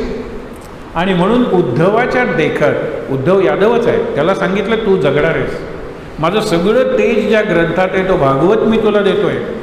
पहिल्यांदा व्यासांच्या आश्रमात जा, अभ्यास कर, चिंतन कर हिमालयात, आणि नंतर आयुष्यभर तू भागवत धर्माचा, म्हणजे भागवतातल्या भक्तीच्या तत्त्वज्ञानाचा प्रसार कर. माझा आशीर्वाद आहे तुला. त्याच्या आधी कृष्णाने आपली आयुध बघा ना, काय कृष्ण आहे हा. त्याची प्रत्येक गोष्ट आहे ना, विसर्जनाकडून विसर्जनाकडे, हा कृष्णाच्या जीवनाचा नियम आहे. कुठेही अडकलेला नाही आहे. तो निघाला 12व्या वर्षी, माहीत आहे गोकुळाचं मी विसर्जन करणार आहे, वृंदावनाचं विसर्जन, आणि नंतर कुठे जाणार आहे मथुरा. काही वर्ष मथुरेचं विसर्जन, द्वारका, आणि पुढे माझं आधी विसर्जन, नंतर द्वारकेचं विसर्जन. दिस इज कृष्णा. कुठली त्यांनी आठवण मागे ठेवली ती गीता. हे लक्षात ठेवा. कृष्णाचं वगैरे काय आपण मंदिरं बांधतो, सगळी पूजा आहे, सगळं ठीक आहे, पण हे लक्षात ठेवा. आणि म्हणून ज्या वेळेला अर्जुनाला सांगितलं की तू ये, अर्जुनाला आपलं गांडीव धनुष्य उचले ना, एक फार मोठा प्रसंग आहे. कृष्णाने बुद्धीनं सावरला आहे. कधी परत महाभारतावर काही बोलायचे असतील प्रसंग घेऊन, त्यावेळेला हा प्रसंग जरूर सांगायला पाहिजे. गांडीव धनुष्य त्याला उचलत नाही. तो येतो, स्त्रिया, मुलं, म्हातारी माणसं आणि काही रुग्ण अशा काही हजार यादव आहेत की द्वारकेत. तो द्वारका बुडणार आहे. अर्जुना तू ये आणि त्यांना घेऊन जा. हजारो यादव स्त्रिया आहेत, काही तरुण सुंदर आहेत. परत येताना दस्यू म्हणजे ज्यांना बँडिट्स म्हणतात, लुटारू, त्यांच्या टोळ्या, चंबलचं खोरं वगैरे म्हणतो ना, ते सगळे बँडिट्स म्हणजे डाकू. ते डाकू हल्ला करतात. अर्जुनाला धनुष्य उचलत नाही, अर्जुनाला मंत्र आठवत नाही, कारण अर्जुन सखा आहे आणि सखा गेला की सगळं गेलंच की हो. अर्जुन फक्त स्केलेटन म्हणून उरतो. बऱ्याचशा यादवांना हे दस्यू लोक, यादव स्त्रियांना घेऊन जातात. आपली अब्रू वाचावी म्हणून पद्मिनीने काही शेर राण्यांच्या बरोबर प्रचंड आग पेटवून जोहार म्हणतात तो केला, कारण आमचं शरीर त्या अल्लाउद्दीन त्या खिलजीच्या हातात पडता कामा नये, विटंबना करतो. तोच प्रकार इथेही झाला. मिळाली नदी, मिळाला जलाशय, त्यात अक्षरशः शेकडो यादव स्त्रियांनी आपलं जीवन संपवलं. अर्जुन हताशपणे बघत राहिला. हा अर्जुन आहे ज्याने एक हाती तो युद्ध जिंकण्याची क्षमता होती. हा अर्जुन आहे. कृष्ण गेला, अर्जुन संपला. लक्ष्मण गेला, राम संपला. ही सख्यभक्ती आहे. जीव ही माझी सखी आहे हो, सखी. मग मी सखीचं सख्य कसं सांभाळलं पाहिजे हा पुढचा विषय आहे उद्याच. मत जिव्हे मयी, आता ते चुकीचा शब्द आहे ते मयी अनुकंपा. अनुकंपा म्हणजे माझ्यावर कृपा कर. मयी माझ्यावर कृपा कर. हे मयी अनुकंपाम कुरुष्व नवमीत्वाम. नवमीत्वाम तुला नमस्कार करतो, मी तुला वंदन करतो हे माझ्या जिभे. आणि गंमत बघा, हे वंदन करणारी, शब्द वापरणारी जिभच आहे. ही सगळी गंमत आहे. तर त्यामुळे कुरुष्व नवमीत्वाम. अन्या मी तुम्हाला हे देतो जयंतराव, मी हा कागद तुम्हाला देऊन जातो. तर काय, अन्य अपवाद रहिता. प्रत्येक कडग्यात आलेलं, there are only 4 stanzas. In each stanza निंदा करू नका. पहिलं आणि सगळ्यात महत्त्वाचं पाप, आपली जीभ जर कोणतं करत असेल तर निंदा. उद्याचा विषयच आहे निंदा कशी टाळायची. तुकाराम आणि कबीर हे आईन्स्टाईनच्या योग्यतेचे बंडखोर संत आहेत. वाक्य लक्षात ठेव. अक्षरशः त्यांनी सांगितले, निंदक नियरे राखीये. कबीर म्हणतो, तुकाराम म्हणतात निंदकाचे घर असावे शेजारी. निंदक म्हणजे दोज हू आर क्रिटिक्स, ते criticise, always have negative comments about you. कुछ तो लोग कहेंगे, लोगों का काम है कहना. ते करणारच आहेत, बोलणारच आहेत. कबीर काय पुढे जाऊन म्हणतो माहीत आहे ना, त्यांना तुझ्या घराशेजारी एक घर बांधून दे, आणि जागा नसेल ना तर तुझ्याच कंपाऊंडमध्ये एक झोपडी बांधून दे. इतकं जवळ त्यांना ठेव. कारण या दोघा संतांनी काय सांगितले, विशेषतः कबीराने, की आईपेक्षा निंदक श्रेष्ठ आहे. कारण आई तुझं मल हाताने स्वच्छ करते, हे तुझा मल जिभेनं स्वच्छ करतात. किती जवळचे आहेत, आईपेक्षा जास्त जवळचे आहेत. निंदक नियरे राखीये. या नियरेवरून इंग्लिशमधला नियर हा शब्द आलेला आहे. नंदकाचे घर असावे शेजारी. शेजारी निंदक पाहिजे. पण आपण दुसऱ्याची निंदा करू नये हो. माझी निंदा करणाऱ्यांसाठी हे सांगितलं आहे. कबीर म्हणतो माझी निंदा करतात ते मला आवडतं, मी त्यांना एक कुटिया म्हणजे झोपडी बांधून दिलेल्या माझ्या अंगणातच उठल्यापासून झोपेपर्यंत माझ्यावर कॉमेंट्स करत असतात. हे सगळंच क्रिटिसाइज करत असतात. मला आवडतं, कारण ते कट मी टू साईज. माझे पाय जमिनीवर टेकवतात. जरा मी उडायला लागलो की ते काहीतरी बोलतात आणि मी जमिनीवर येतो. फार मोठं कार्य करतात ते. पण मी माझ्या बाबतीत काय शंकराचे करतात, दुसऱ्याची निंदा करू नका. आज 2च गोष्टी सांगतो, उद्या खूप गोष्टी बघूया. की निंदा करायची नसेल तर 2च गोष्टी करूया. एक म्हणजे जी व्यक्ती हजर नाही आहे ना त्याच्याबद्दल बोलायचं नाही. Don't speak about a person who is absent. आत्ता आपले प्राईम मिनिस्टर प्रेझेंट आहेत का इथे, कशाला निंदा करता. If that is your job, you are a political analyst, that is your job. दोष काढू नका. पण शिक्षक करेक्शन करतात, त्यांनी केलंच पाहिजे, त्यांनी केलंच पाहिजे. पण अकारण निंदा आपण करतो. पहिलं तत्व आहे, जो ॲबसेंट आहे त्याच्याबद्दल बोलू नका. हे किती सोपं आहे हो आणि किती अवघड आहे. कारण का, it is very simple but very difficult. असं एक तत्व एका चित्रपटात होतं, जो चित्रपट अमर झाला. चित्रपटाचं नाव नंतर सांगतो. तो म्हणतो की माझं या कुटुंबातलं कार्य संपलेलं आहे. Your 8 people and there are 8 directions. When I entered your house some time back, तुझं तोंड पूर्वेला होतं, याचं पश्चिमेला, आग्नेय, नैऋत्य, ईशान्य, 8 दिशांना तुमचे 8 तोंड होते. आता सगळेजण have come face to face. Now it is a family. My job in this family is over. Another family is waiting for me. He was a cook. Bawarchi त्या सिनेमाचंच नाव आहे. मग त्यातला एक प्रोफेसर, हा BA झालेला आहे, पण तो बावरची काम करतो. आणि what is he cooking? He is cooking music from noise. हे लक्षात ठेवा. Cooking music, cooking harmony, cooking dialogue, cooking love, हे करतोय तो. तर इंग्लिशचा प्रोफेसर विचार, what is the secret of your happiness? You are always happy. तो प्रोफेसर साहब, it is very simple to be happy. थांबतो म्हणतो, but it's very difficult to be simple. वाक्य आहे, it is very simple to be happy, but it is very difficult to be simple. आपण साधं बोलूया, साधं राहूया, साधं जेवूया. हल्ली साधं जेवण या स्विगी झोमॅटोच्या काळात अशक्य आहे. हो बाबा माझं म्हणून, बाबा माझं म्हणून, आपले अशक्यच आहे. साधं सात्विक श्रावण जेवण अशक्य होऊन बसलेलं आहे. साधं राहता येत नाही, साधं बोलता येत नाही, साधं लिहिता येत नाही, कम्युनिकेशन साधं राखता येत नाही. It is simple to be happy, but it is very difficult to be simple. हे सूत्र लक्षात ठेवा. म्हणून जे नाही. आणि ती दुसरी महत्त्वाची गोष्ट म्हणजे काय, मी 100 शब्द बोललो, आय स्पोक 100 words. त्याच्यातले 80+ निंदा होती लोकांची, निगेटिव्ह कॉमेंट्स.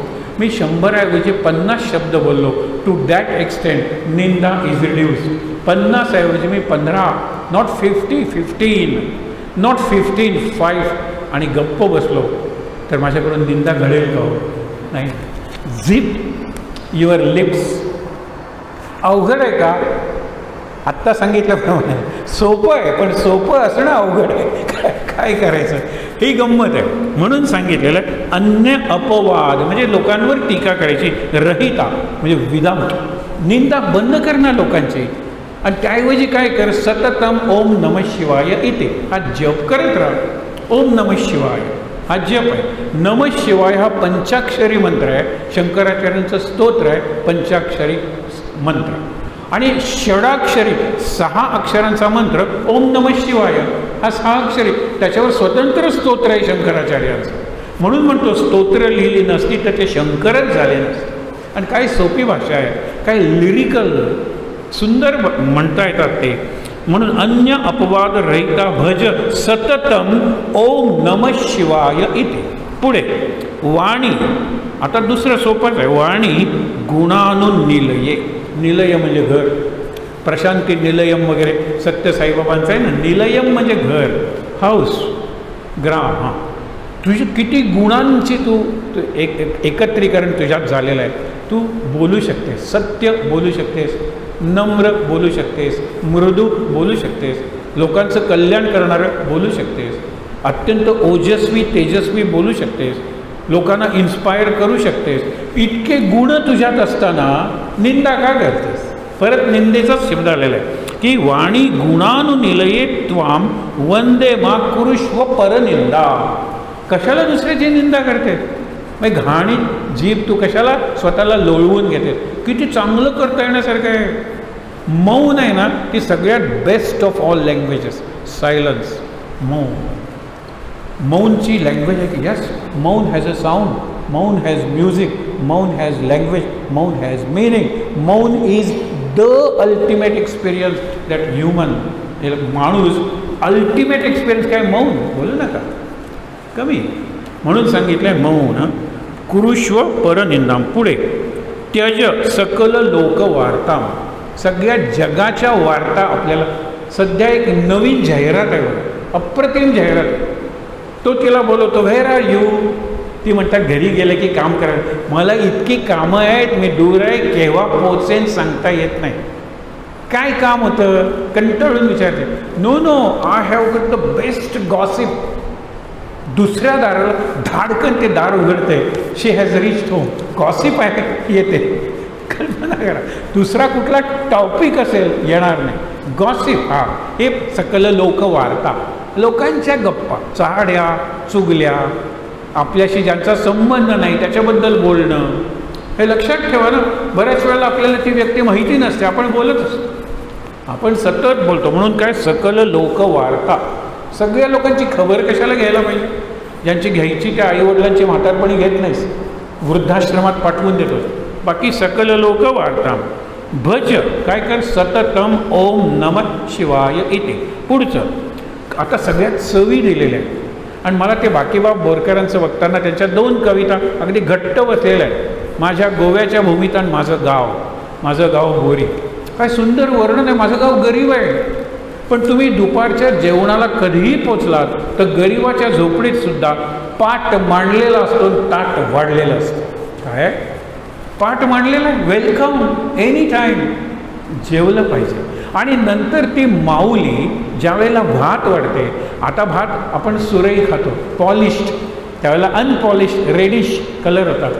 त्या सौभाग्यवतीचं कुंकू असायचं. ती गरीब होती तरी सौभाग्यवती होती, नुसती भाग्यवती नव्हती. तर तिचं कुंकू, त्याचं रिफ्लेक्शन तुम्हाला ते तांबड्या ह्याच्यात मिळेल. आणि कितीही साधं जेवण असलं तरी षड्रसांची नांदी, षड्रस ते इथे सांगितलेलं आहे.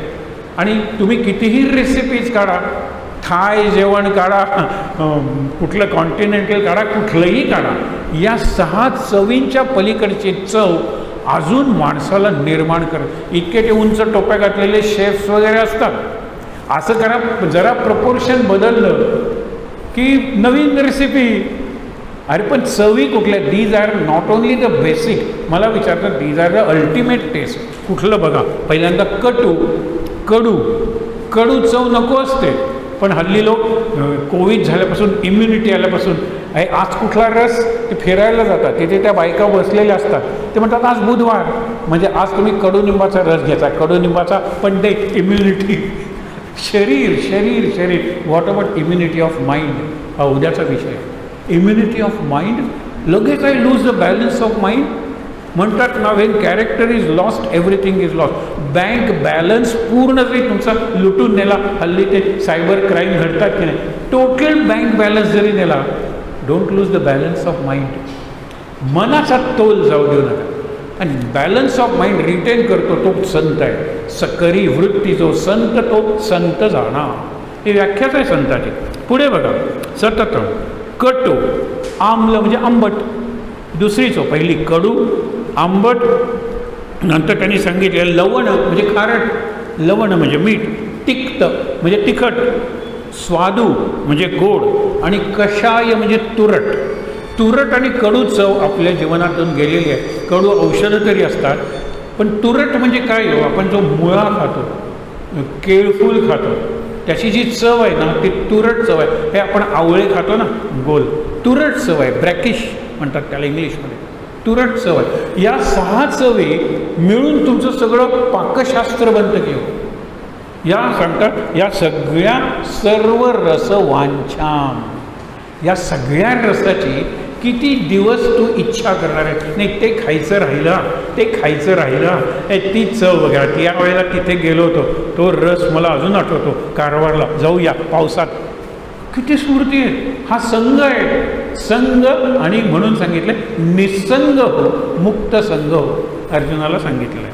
पुढे शेवटचं, जिव्हे विहाय, सगळं जिव्हे विहाय भक्त्या, भक्तीशिवाय, विहाय म्हणजे विदाऊट, शिवाय, भक्तीशिवाय तुझ्या अस्तित्वाला काही अर्थ आहे का? ज्ञान म्हणजे वादविवाद घालणार, मंडन खंडन हे म्हणतो ना आपण. भक्ती जोडते, म्हणून 2 कामं आहेत जिभेची. शेवटी गोष्ट सांगून थांबणार आहे. जोडते जीभ, तोडते जीभ.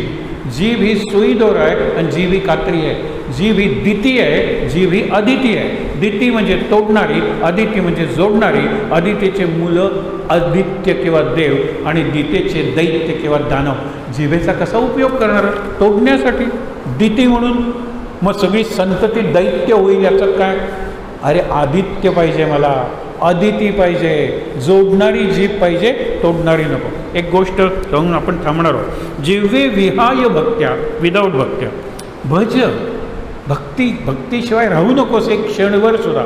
सततम, काय कर, सततम ओम नमः शिवाय हा जप कर.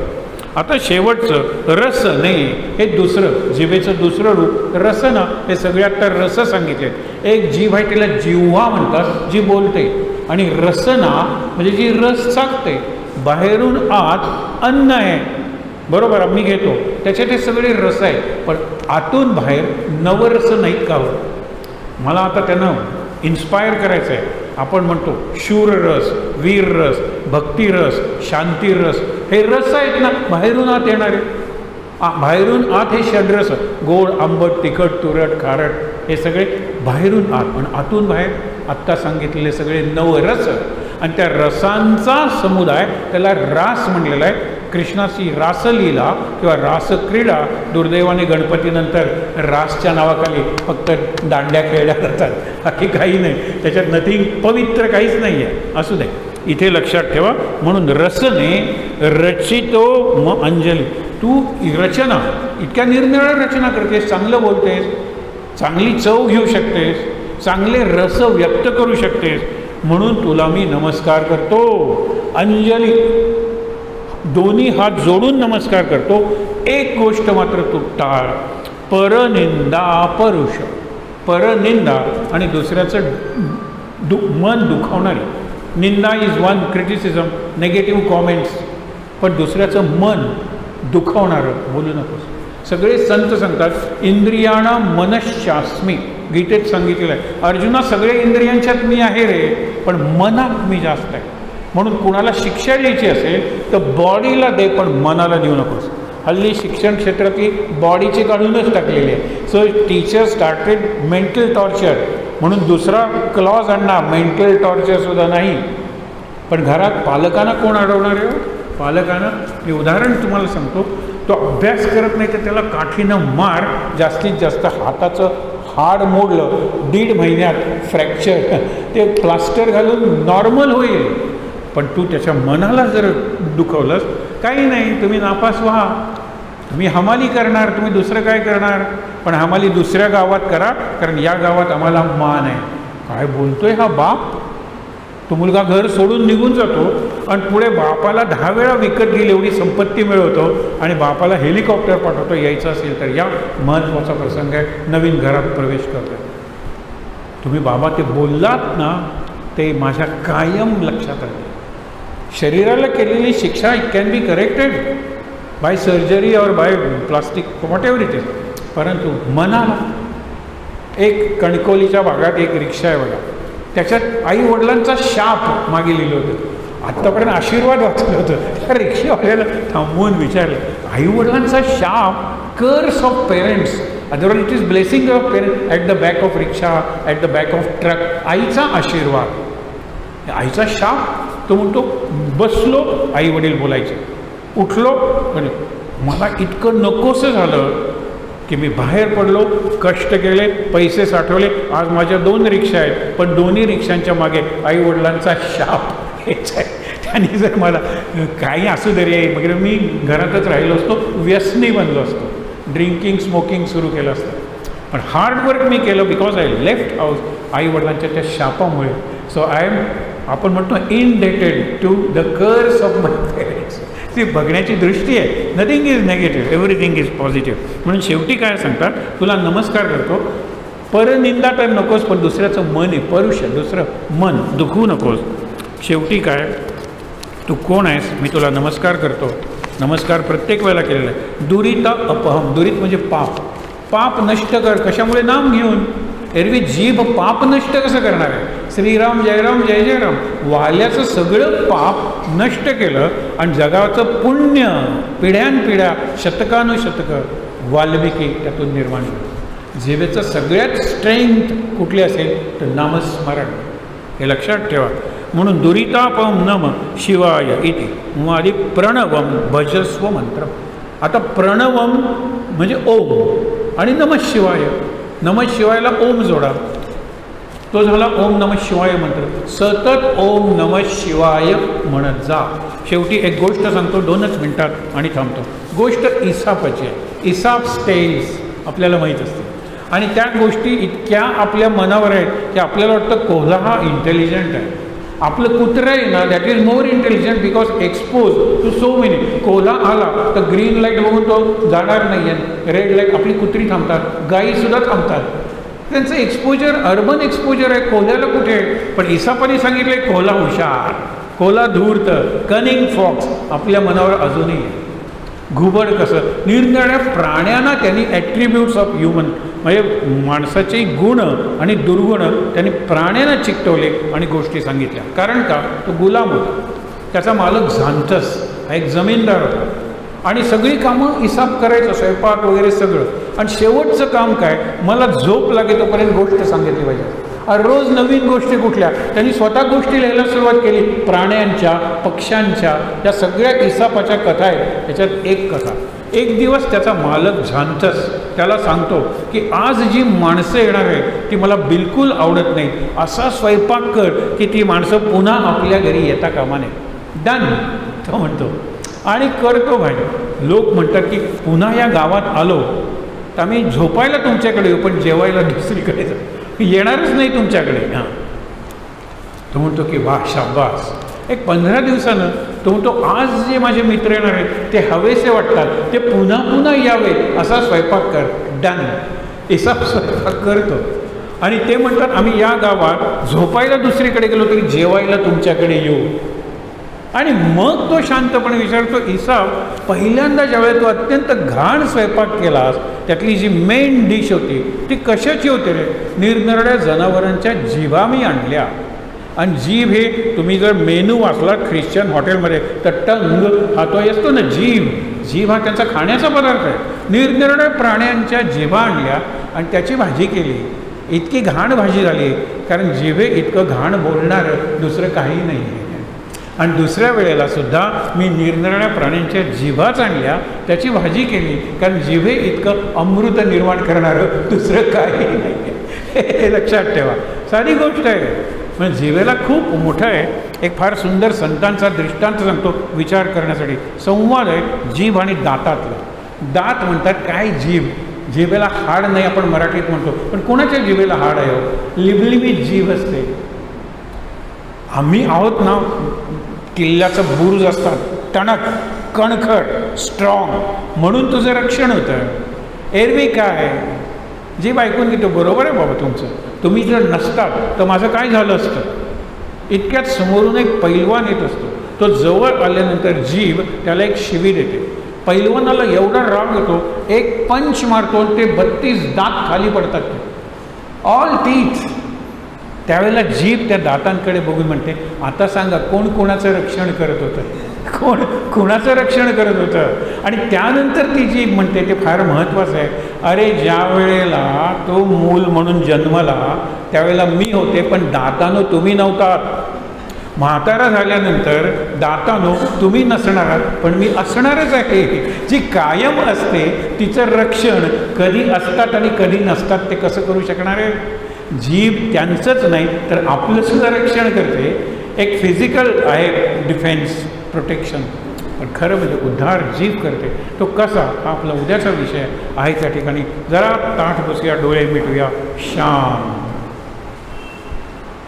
घरी जाताना काही गोष्टी आठवूया, घरी गेल्यावर एक दोन चांगले विचार सांगूया,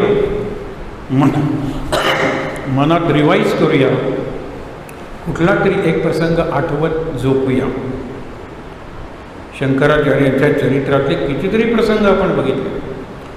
एखादा प्रसंग शांतपणे आठवत आपला श्वास केव्हा शांत होईल आणि झोप लागेल कळणारी. शांत श्लोक म्हणूया आणि शांतीपाठ सगळ्यांनी बरोबर. सदा सर्वदा योग तुझा घडावा, तुझे कारणी देह माझा पडावा, उपेक्षू नको गुणवंता अनंता, रघुनायका मागणे आता.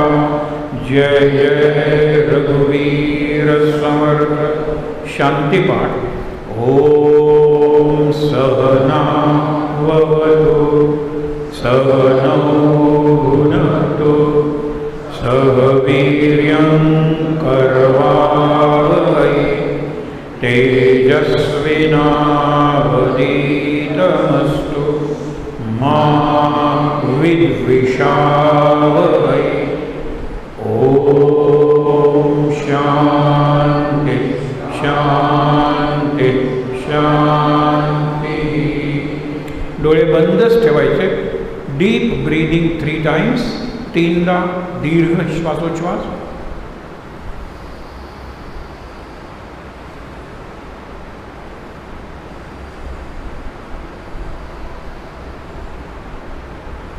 हातावर हात चोळूया. रब your hands and massage your face. हात चोळूया चेहऱ्यावर, डोळ्यांवर. अगदी सावकाश डोळे उघडून समोरचे आद्य शंकराचार्य आणि आपल्या मागे असणारे, आपल्याकडे बघणारे राघवेंद्र स्वामी, दोघांचं दर्शन घेऊया आणि इथे असलेल्या सर्वांना नमस्कार करूया. शांत आनंद महाराज महाराज महाराज.